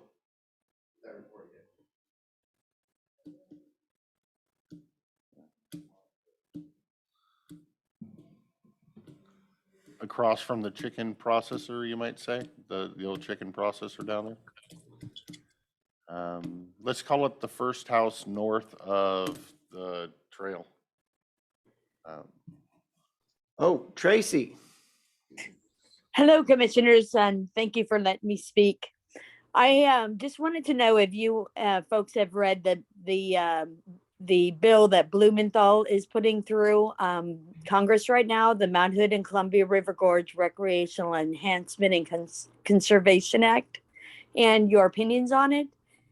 And I also kind of wanted to know, since you're all residents of Klickitat County, what your take is on the future for Klickitat County. If you're leading more toward the recreational, more recreational and things like that, or if you're leading more toward the business aspects of Klickitat County, or anyway, just kind of wanted to get your take on it. Thank you very much. Thank you, Tracy. Is there anybody else who would like to provide public comment? Star 6, unmute yourself, raise your hand, turn your video on, jump up and down, get our attention.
Commissioner Sauter, would you like to respond to any of the questions?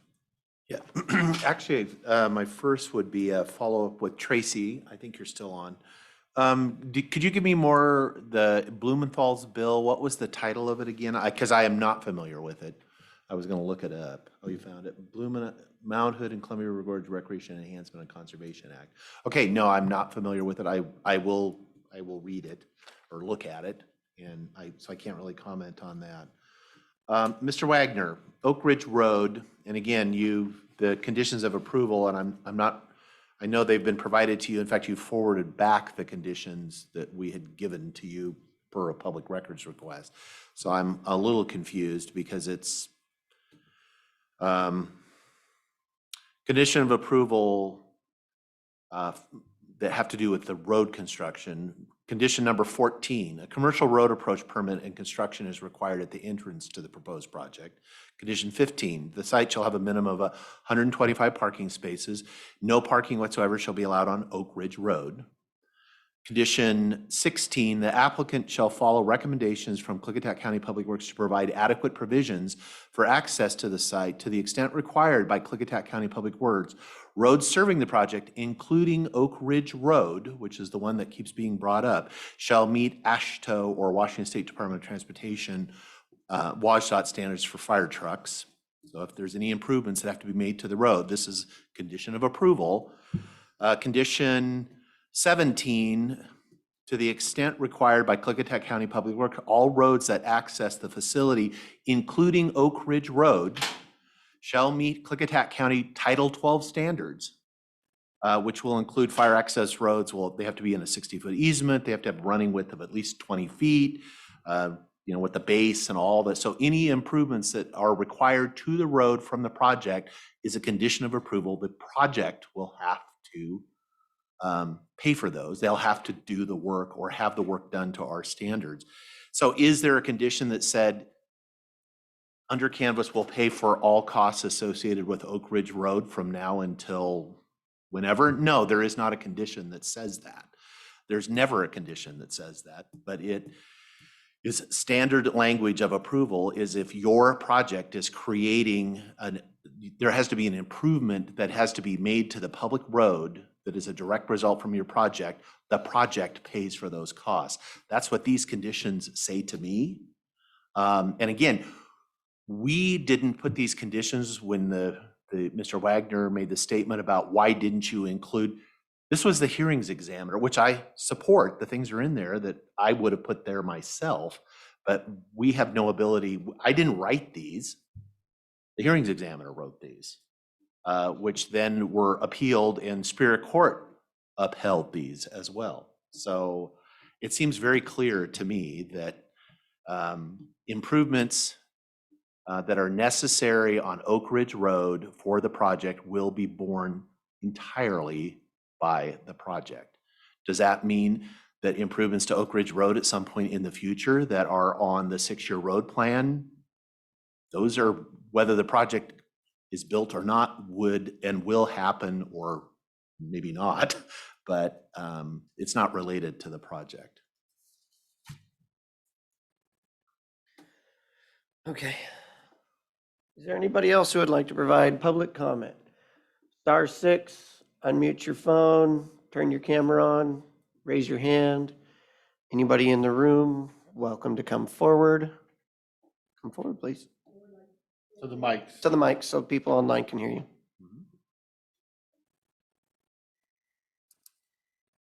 Don't have a microphone anymore, huh? Is the mic green? Yep. Okay. So I just wanted to kind of put it out there for public consumption that what I got from you guys is not something that I deserved. And I am still trying to get it all figured out. I deserved better. What I did for this county mattered. And what you guys did was effectively make everything that I did pretty much disappear. And I just wanted to put it on public record that I do matter, my life matters, and the way that you guys treated me mattered. So moving forward, I'm going to be a little bit more vocal. The fact of the matter is that I gain a lot more information from just watching you guys than I do from actually talking or listening to you guys talk.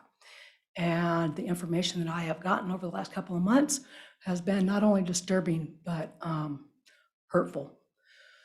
So now that you no longer have a planner, you know, it's like all of those programs that were even there before I came along are gone. And so I'm looking at you and I'm looking at myself and I'm thinking, what the hell did I do that deserved such a swift frickin' reaction? And honestly, I can't come up with anything that I have done, whether I feel like it could have played a part or not. I did not deserve that. And I am just going to make a stand right now, right here, that I mattered. And all of the friendships that I created while I was here mattered. And the fact that you guys just made it disappear is extremely hurtful. So moving forward, like I said, you'll be hearing a little bit more from me. I am going to continue asking for public records as they take me down the specific lines of inquiry that they have. And I'm going to get it all sorted out at some point. So I do want to thank Commissioner Sauter for all of the things that he showed me along the way. I still hold you in very high regard. And I'm sorry to see that you're going, because even though you're a part of that, I still hold you in very high regard. And I'm just not feeling that with the rest of the board. I mean, you guys individually have some things about you that are just spot on and right on, but you guys as a group, you suck. So I just hope that you guys are able to figure out how to turn things around and make things really work for this county, because this county deserves it. It's a beautiful, beautiful place, and it deserves a little bit better of leadership than what it's getting. Thank you, Ms. Irving.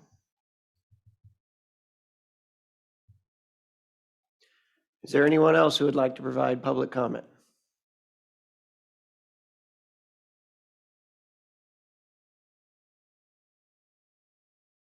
Online or in the room?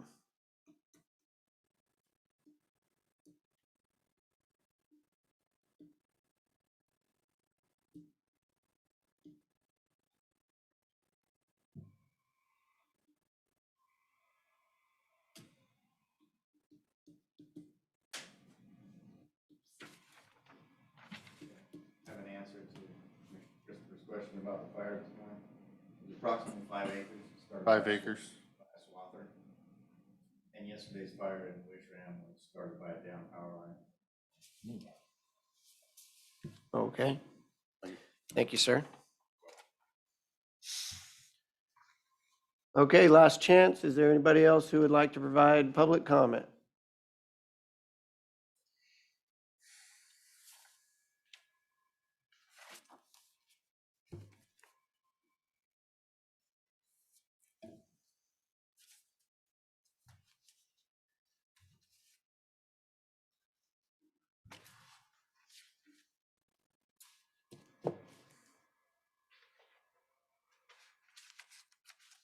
I'm not seeing anyone. Commissioner Christopher, is there anyone you'd like to respond to? Oh, I'll take a stab. So I guess I'll go with the second half of Mr. Wagner's accusation. That I said landowners will be billed. I think he needs to go back and listen to the recording. Those were not my words. I don't get to say they will be. I am not the county assessor. That is up to the county assessor how they will be taxed. Right now, they are currently taxed based off an income method, off how much they produce off that acreage. How the assessor gets that information is when we turn in our ag deferral program, we have to give them Schedule F from our taxes, which show income off that property. So I would assume, unless any landowner wants to lie to the federal government and defraud the federal government out of the lease payments they're getting, that information will be readily accessible on a Schedule F if the elected assessor so chooses to tax them based off an income method. So I would just say, if you're going to quote me, you might want to try to actually use my words instead of the words you're putting into my mouth. Other than that, I will let it go.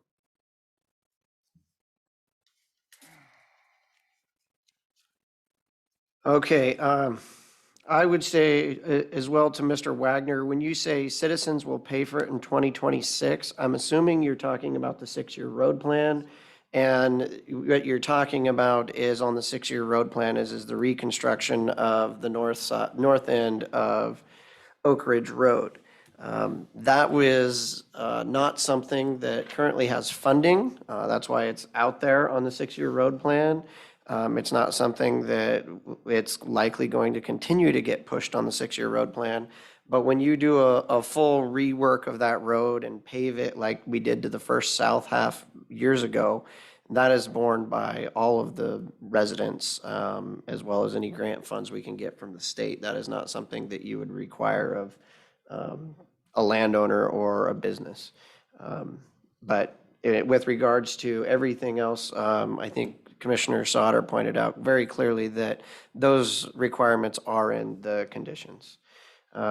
With regards to the Columbia River Gorge Recreation Enhancement Act, Tracy, as all bills, it seemed, that go through Congress, there's some things in there I like. There's some things in there that kind of scare me. But I think that bill, I think it's kind of one-sided personally, and they could have done a lot more work bringing in the business leaders in the area to ask some of those questions with regards to the enhancement. I know that the increase in the wilderness area is on the Oregon side, so that's not something we really have a big statement on. But a lot of that Recreation Act is based on the increase in recreation that's happening in the Columbia River Gorge and around the Mount Hood National Monument or Wilderness area. And that some of those funds, like for search and rescue, things that are affecting Klickitat County as well as Skamania County, there are some good things in there to increase funds for search and rescue. Your question on what is our take in terms of recreation? Recreation is continuing to grow in the Columbia River Gorge. It will continue to grow. It is a business, so I don't see it as choosing recreation over business or business over recreation. I think recreation is a business, and many businesses cater to that recreation. I think there's going to continue to be growing pains with regards to how many people come to the Columbia River Gorge National Scenic Area, and the permit system that's being put in place, for driving along the waterfall alley is probably going to continue as more and more people come here. Yes, you can love a place to death. And with regards to Miss Irving, as much as I would love to talk and comment, things of a personnel nature are not something that we discuss in public, and it's not something that we ever should discuss in public.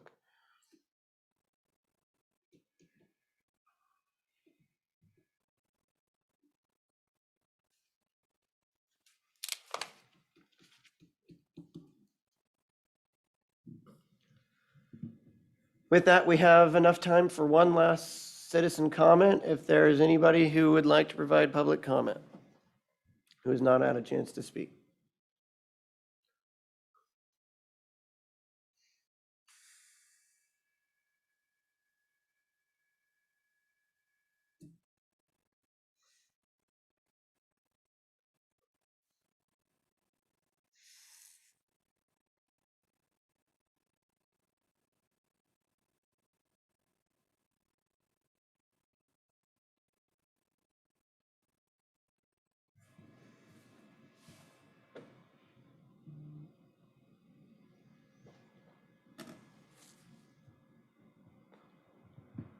I am not seeing anyone.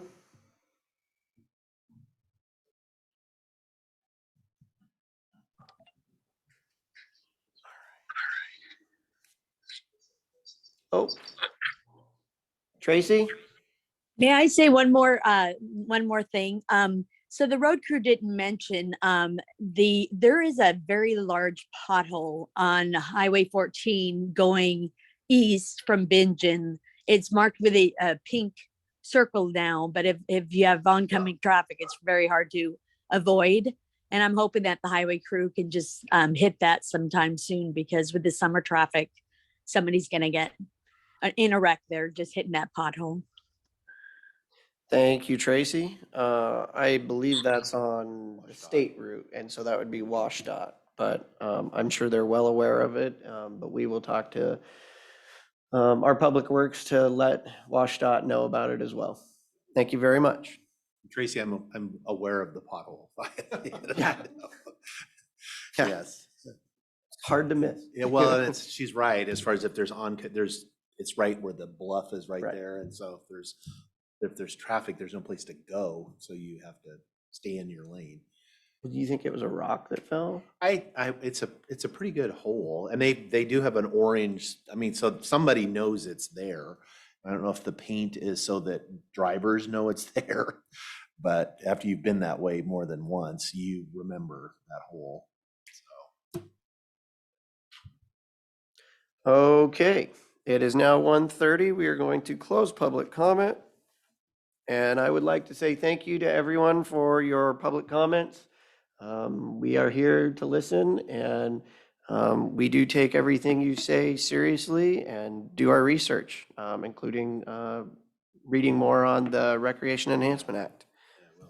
Okay, moving on, we are going to move on to new business, and that's request from the Natural Resources Economic Development Director, Dave McClure, and 911, E911 Chief of Operations, Filiberto Ontiveros, for a 6-month extension to December 31st, 2022, to be allowed to use vacation hours carried over from 2021.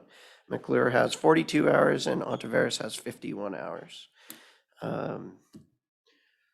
Jeff, is there anything you'd like to say since you're here? I'm guessing this is what you're here for. I am, and nope, just answer your questions if you have any about my memo. Okay. Discussion?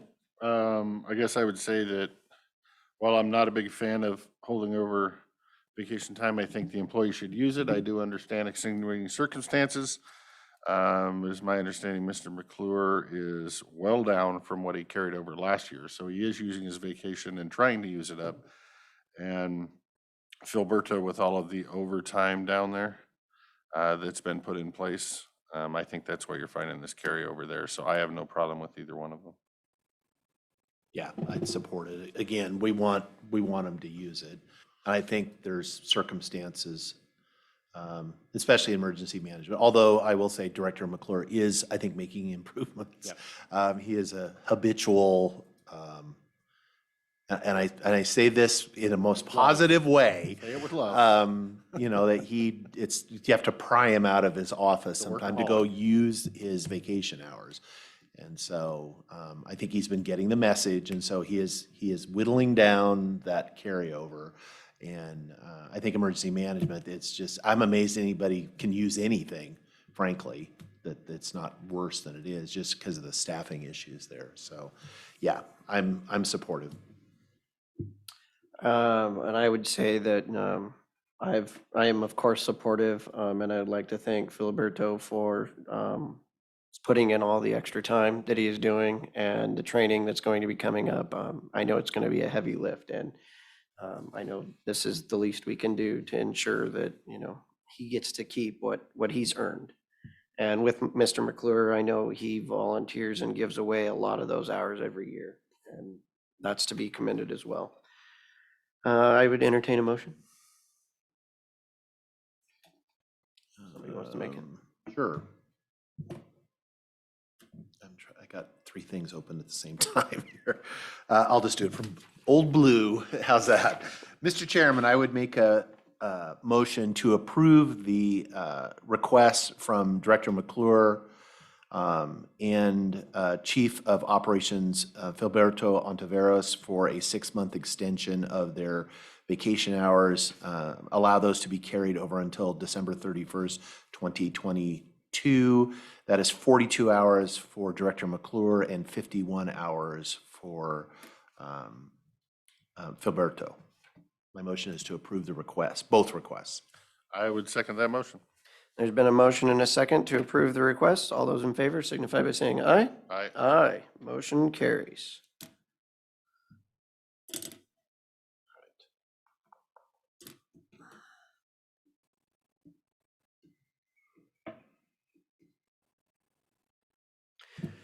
Director Van Cleve?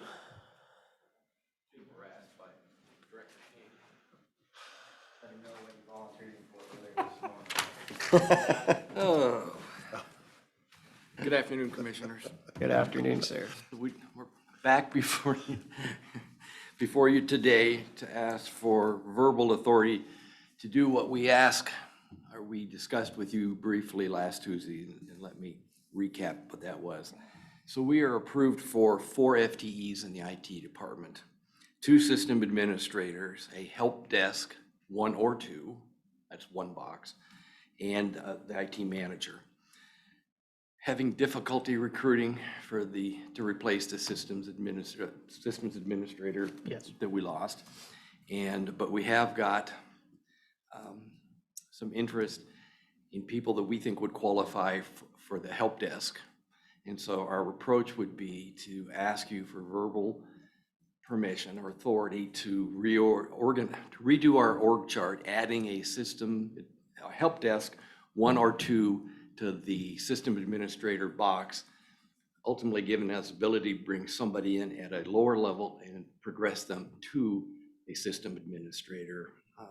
As you've heard before from other departments, kind of grow our own now since we can't find somebody at that level, but we can find folks at the help desk level. So no increase in FTE, and the progression of pay, because I think Commissioner Christopher asked this, the help desk 1 is a grade 38, the help desk 2 is a grade 39, and the systems administrators are a grade 43. So it does provide a nice progression within that box to give us the option of bringing someone in as at any one of those 3 levels. And so we would ask, did you have any other comments or? No, that pretty much sums it up. Is there a way to transition a help desk 2 at grade 39? Are they gonna move up to, when they're ready, are they gonna move to the 43, or is there a way to transition? No, up from there? the 43 was just recently increased in the study we just did. I think that's, according to the data, that's a fair pay for that position. And so I think if they get to that help desk 2, grade 39, and they're proficient and can assume the duties of the systems administrator, they should go to historically what the pay is. We wouldn't move them unless they were proficient and ready to go to that level. So. If I might, yeah, because just to follow up on that was going to be my question. I'm assuming there is objective criteria to, as far as that would be my concern, is that when it's time to move, when somebody, and I'm seeing this from both sides really, is that we're not having them do the higher level of work while we keep them. Right. And vice versa, that we're not, it's like, well, they put some time in and so we're going to move. The next step is that from 39 to 43. And so, I mean, other than what's in the job descriptions, I guess, as far as this is the skills that you have to be proficient at to be that. We don't have any defined criteria. We could come up with something like certification or something along those lines. We did that recently, and Jeff and I haven't talked about this. That's why we're looking at each other. I was noticing that. Recently in the Public Works Department, as part of negotiations, Public Works Department created a list of criteria to get employees from this pay grade to this pay grade, and the union just approved that. So I think the same concept could hold true. There was knowledge, certain levels of knowledge and proficiency that we want to see, and include certifications and time on the job and being able to fix a boiler or, do certain things. And I think we could develop that for that step between the help desk 2 and the system administrator. I just like to have something that's down and objective. And again, I'm looking at it from both perspectives. Because if I'm the employee, because sometimes, people are working well beyond their job description and frankly, their compensation, because we don't have a way to say, oh, you really qualify for this now, if we don't know what that is. And vice versa, that there's not an expectation on the employee that, oh, well, hey, boss, I want a promotion. And it's like, if you can't meet the criteria, you're not ready yet. for that. That's out there. Well, being HR in this seat, we would never recommend that somebody bring someone in who does not meet the minimum requirements for a lot of reasons, one of which is you potentially set the employee up for failure. Right.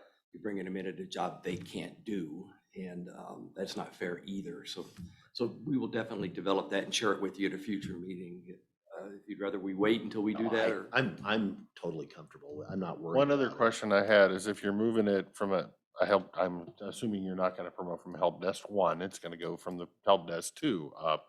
So you're really moving from a 39 to a 43.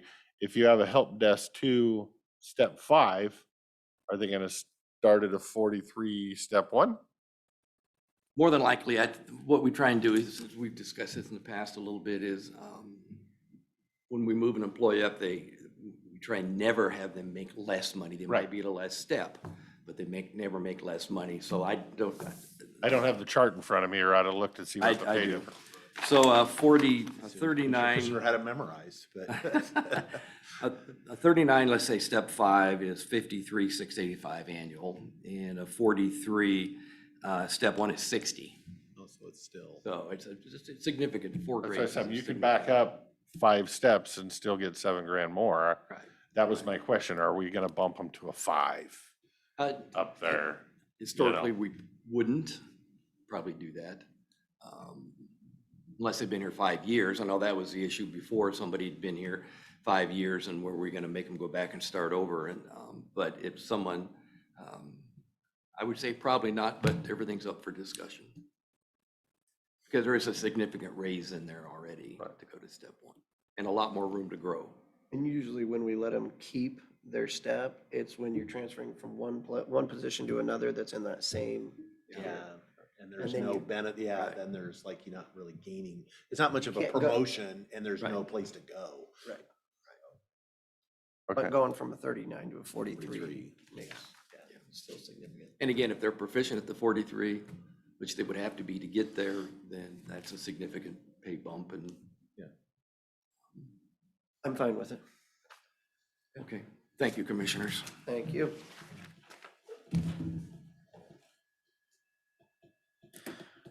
Okay, we have a 2 o'clock. Do we know if anybody from Dallasport was going to be online? I don't think so. Okay. Next up, we're going to move into a resolution in the matter of officially securing Klickitat County-owned property in the community of Dallasport to be a community. Discussion? Don't really have a lot of discussion in it. I'm in favor of it, so.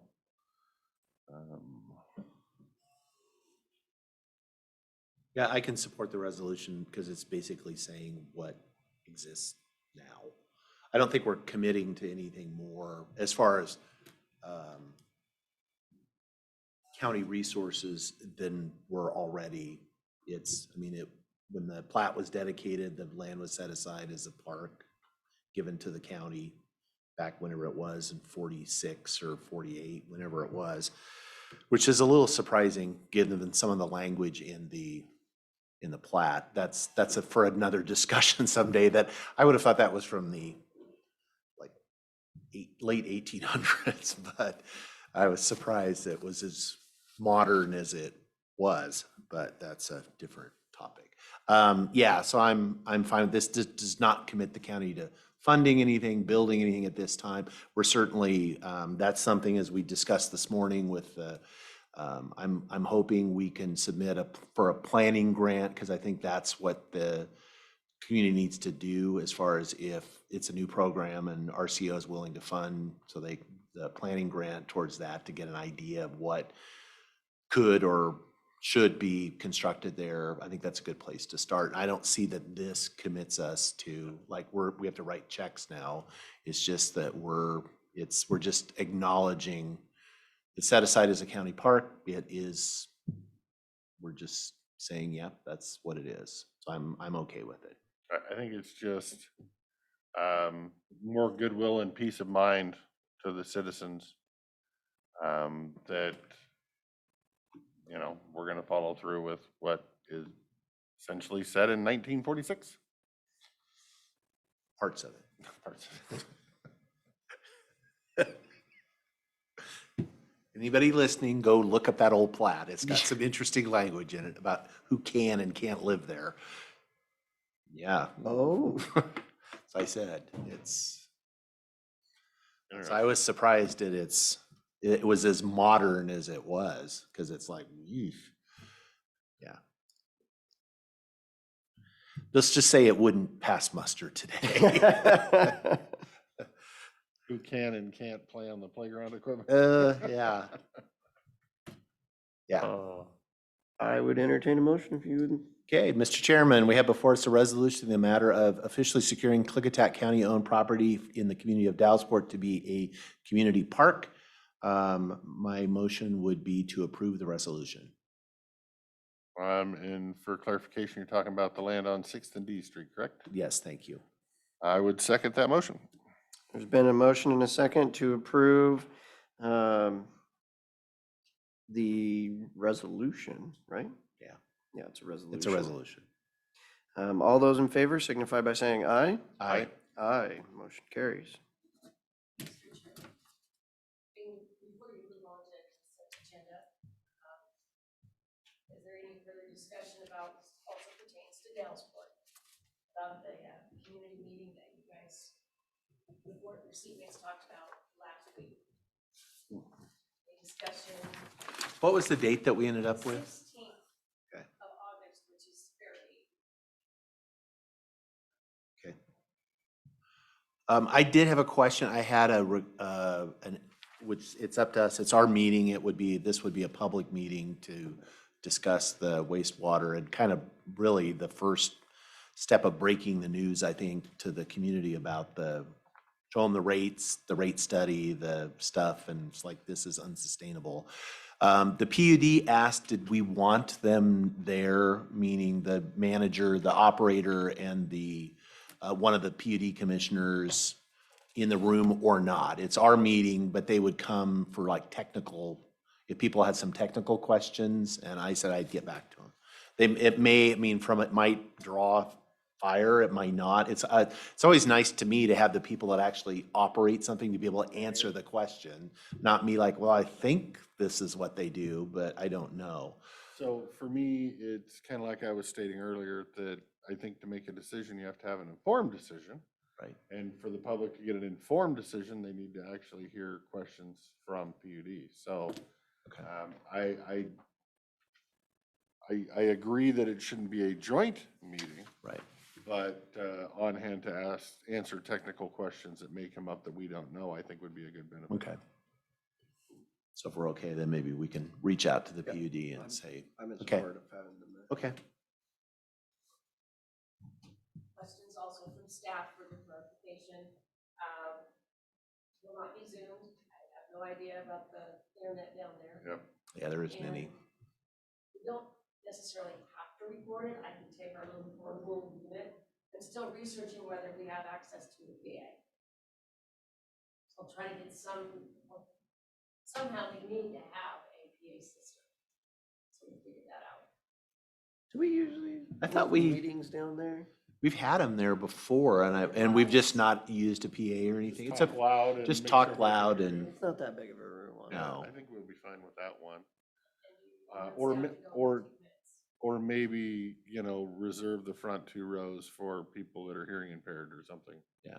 That be might good. help. Well, as it is a board, I was hoping someone would come and take minutes. Just clarifying. Because otherwise, it would be the third chair has to do it, and I don't want to do it, so. Okay, sounds good. All I right. don't know if you could make me do it, so. There were some Were we folks on there. vacation that day? Yeah. We talked about stuff. We talked about stuff. All right. Mr. Chairman, are you ready for the agenda? Yes, sir. Mr. Chair, I move that we approve the consent agenda with 6 items. I'll second the motion. There's been a motion and a second to approve the consent agenda with all 6 items. All those in favor signify by saying aye. Aye. Aye. Motion carries. Pay estimates? Yes, sir. Mr. Chairman, I move that we pay estimate number 25 to Kirby Nagelhout Construction Company in the amount of $169,171.33, which excludes retainage in the amount of $8,216.05 and includes sales tax in the amount of $12,687.80.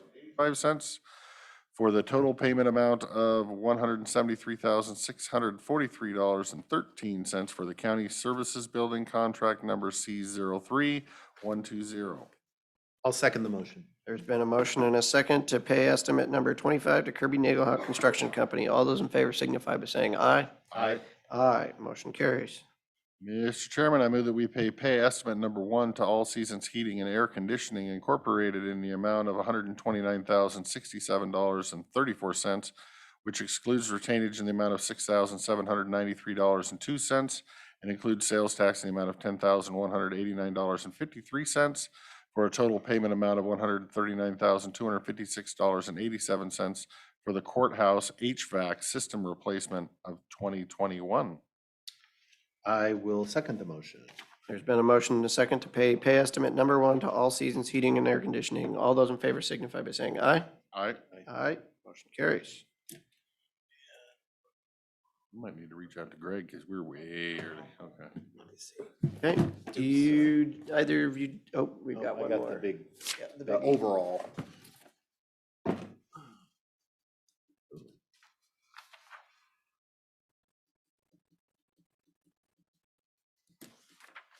Okay.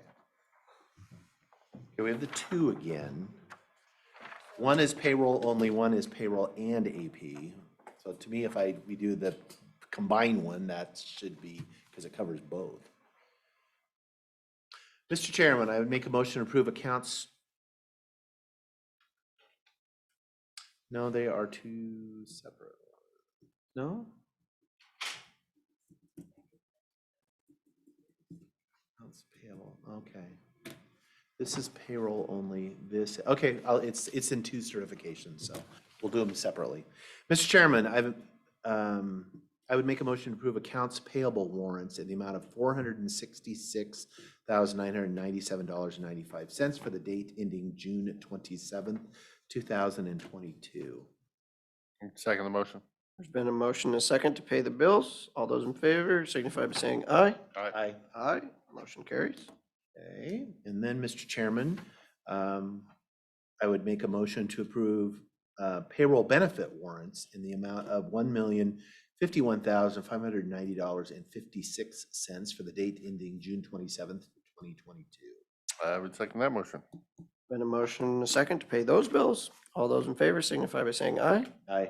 Aye, motion carries. You said the reason that is because that they do them, they're here at two different times. As long as we're not paying everybody twice. No, I mean, it's fine. It's one sheet of paper, doesn't. Right. Yeah, I just didn't want to pay one thing twice and one thing once.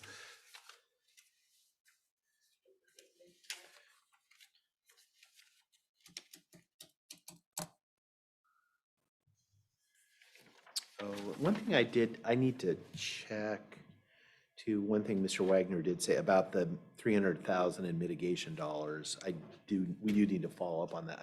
As far as I know, I think it's just sitting in the account. Yeah. We haven't designated it Yeah, we where haven't, it's we have going not to. said where it's going. But There's it's been- going to, but I want to confirm that and There's we'll. been discussions preliminary with Central and Eastern Conservation That's what I Districts, but nothing has been decided. I guess I'd say with that, were those dollars earmarked to be used for a specific purpose, or how did that all play out? What is it? More information would be good for me. It is, and I'm, It's habitat mitigation. yeah, from Lund Hill. So they wrote a check for $300,000 Right, to. but is there a stipulation in it that it has to be used to help fuzzy squirrel habitat or improve oak habitat or used on a water project, or is it up to board discretion on what it's used for? As far as I know, it's pretty open-ended. It's Yeah. for habitat mitigation. You know, the State Department of Fish and Wildlife has, you know, goals for their mitigation, you know, in place, in time is the preferred. And then as you go down from there, then it's same type of land that you're mitigating in a different place. And then, you know, it just rolls through all these different mitigation strategies. But ultimately, we'll have the discretion as far as, yeah, as Chair said, the bet, is, in place in kind is the best. If I'm impacting this kind of habitat, then I want to replace it in as close as I can to the proximity with the same kind of land. That's Not buying timberland in Trout Lake. exactly. And then, but quite often there's no practical way to do that. And so then it gets further away, or it's different kind, You or, can buy traditional root gathering areas, well, make a trade. I think could be. I think it's pretty open-ended, but yeah, but the 300,000 is just sitting in the account as far as I am And so aware. there's mitigation, like there's purchasing property so that it'll never get developed. Like some of the wind turbine stuff was about that, purchasing Yeah. development rights. You can also do mitigation by habitat enhancement. So you can take other ground that was sage grouse Make it better. ground and make it better. That's another way of providing mitigation. And we'll have this discussion when we, I guess I'd say when we go to spend those dollars, that will be us having the discussion. Or will that be somebody else having the discussion and coming back to us with an ask? Likely somebody, if you want, my advice is if you want to have the discussion as far as where you want to be thinking about and doing, I would be one of those, because if you're not, it will be, there's lots of other people out talking about how to spend that money on something. They're going to come with a proposal. If you want to say, oh, I think this is what we should use it for, then I would encourage you to be thinking about that now. Especially it's in your district, it's out in East County if there's something. I've always been an advocate, I hate it when mitigation gets turned into, it has no connection with what the impact is. You That take to me is. landfill money and buy land in Skamania County. Exactly. Yeah. That to me is, when Friends of the Gorge took, which they would never call it mitigation money for the BPA transmission line, the new one, that they got, $2.3 million, or I think that's what it was. And then they ended up using it to buy property, down in the gorge. It's like, there's no connection from the impact. The mitigation is supposed to make the impact better, less severe, and it's In supposed that to, area. in that area, you can't go 50 miles That's away. my only concern. And I can't stand, because that is, all is when that happens, that sounds more like, I'm gonna write you a check and you're gonna let me do what I wanna do. And I'm not actually mitigating anything. And I have a word for what we call that, and I'm not gonna say it out loud, but sometimes it's not practical. Sometimes there is no, so sometimes you can't, and so you do the best you can. And it could be that the mitigation is something, maybe it's something up in the Simcoes, maybe it's something, but if you're thinking about something, I would encourage you to be, because there's other people thinking about it right now. No, I will be in favor of darn near anything as long as it's in that neck of the woods. If you're trying to use that mitigation money over here, even where we're sitting today, I would be opposed to it. Yeah. So.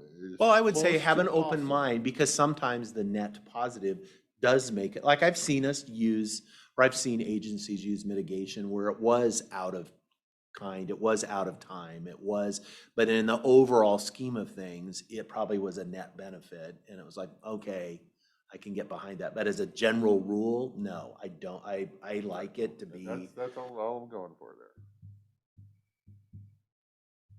there. Okay, good conversation.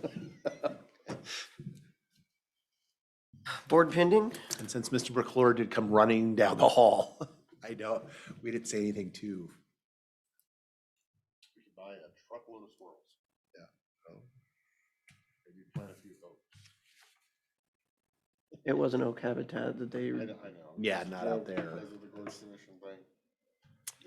I do remember though, talking about that, back in the days of the wind turbines, there was mitigation that went all the way from the east end to the west end of the county to be used on wetland mitigation up to Snowden. And I was like, Right. Where's the connection here? Right, that was the one I was referencing. Okay. I did not, they used some from way out east, Bickleton, to do Sandhill Crane improvements on the west end of the county. It's like, they didn't have anything to do with, that's nothing but, I oh, would fight the same thing if it was mitigation money from something in, you know, Glenwood and they wanted to use it in Bickleton, I would be fighting the same way. No, you need to use it as close to Glenwood as possible. it's like the commission, the BPA stuff, we actually submitted, because the PUD submitted. You're talking the BPA line that goes through the Night Road substation, right? The Big Eddy project. Yes, I am. Oh, they got mitigation money for that? Yeah, they did, yeah, Friends of the Gorge. Friends of the Gorge got like 2.3 million? They did. For that, oh, And they, interesting. yeah, and so That's good our, knowledge to know. we encouraged our PUD to, because it wasn't, it could be for anything, and so they actually applied to have some, because it was in the scenic area, even though the area that they were, the crossing was outside of, it wasn't even in the scenic area, which we never quite understood that. But the PUD applied for some of that money from Friends of the Gorge to underground some overhead power lines so they would be less scenically impacting in an area that there was a lot of, you know, trees knocked them down, storm damage. It made sense. And so they said, oh, well, what a perfect thing to use mitigation for scenic impacts of transmission lines for. And Friends said no. And then they used the money to buy some land down in Washougal or somewhere. So that's the example of, yeah, you don't take the impact from central Klickitat County and then the mitigation for it is in Clark County. No, that's just, not okay. It's Dave S. at klickitatcounty.org. And C, I won't take half of that one. I thought the Big Eddy crossing was within the Gorge Scenic area. Where it was, but the part that kind of made it is that their impact was they calculated the number of miles and it was. Oh, they were calculating all the miles. Right, not and it just- was like this one little teeny Little piece teeny piece. that where it crossed there at Wishram was in the scenic area. There was a really nice folder about this big in my office when I got my office. It had some really good information in it. Yeah. I decided to shred it. Well, BPA absolutely would not call it mitigation because there's kind of criteria around that. And so it was just. So what did they call it? They called it, so Friends of the Gorge didn't even sue. They just threatened to sue. And so they actually wrote a check before there was any litigation or anything. So And it was a settlement. it was a settlement. It was not mitigation. It was a settlement. It was settlement in lieu of litigation is what they called it. Oh, So there's a model there. There's another word for that too. Yeah, we're not saying that word. Yeah. moving on. Yes, moving on. Before you two Yes, get yes, in there trouble. is. If you give me money so that I I don't will do something. gavel you down, sir. All right. Thank you. For your own good. Yes, for my own good. For your own good, yep. Here. All right, board pending. Anything else, gentlemen, that you have for the good of the order? Just what I raised this morning, that's all I got. All right. Now I'm, Minion, I'm pointing it at myself. anything else for the good of the order? Commissioner Sauter? I do like the free spirit, Dave, that's come about Yeah. in the last 6 months. Yeah, it's my blue shirt day. I missed out on it again. I didn't get the memo. No? No, I'm good. Okay. Do we have the prosecuting attorney online? We are moving way ahead today. I don't see.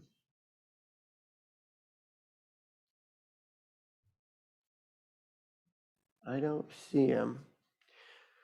Lee, would you like to try to get in, call the prosecuting attorney and see if he has anything for us? Sent an email to Rebecca, and I will call the prosecutor. Okay. I think we've got more stuffs to sign. Oh, Is online, if she might want to give a finance committee update. oh.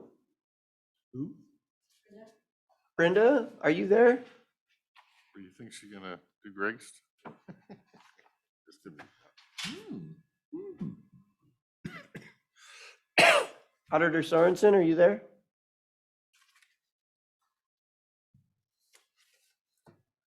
I missed the finance committee meeting, so. Goes to you. I will.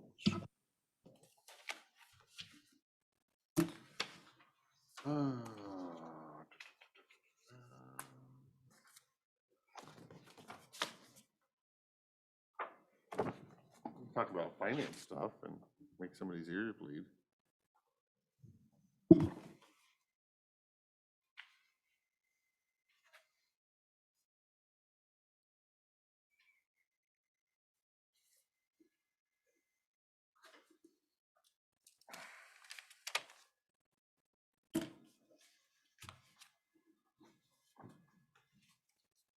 How come nobody shows up for your citizen comment, by the way?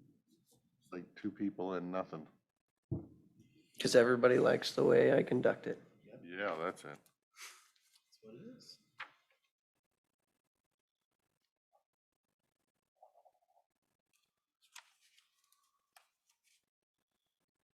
People are being entertained in a different way today. Sunshine But that out. went out. Went to voicemail. Okay, well. Do we have anything else for the good of the order? Are we not waiting on Greg? Is that what the decision was? He is on vacation. Oh, okay. Yeah. Then I guess not. Sorry. Then I guess not too. All right, Mr. Chair, then, being no other business, I would make a motion to adjourn the regular meeting. We have no workshop scheduled this week. I would second that motion. There's been a motion and a second to adjourn. All those in favor signify by saying aye. Aye. Aye. Motion carries. That might set a record.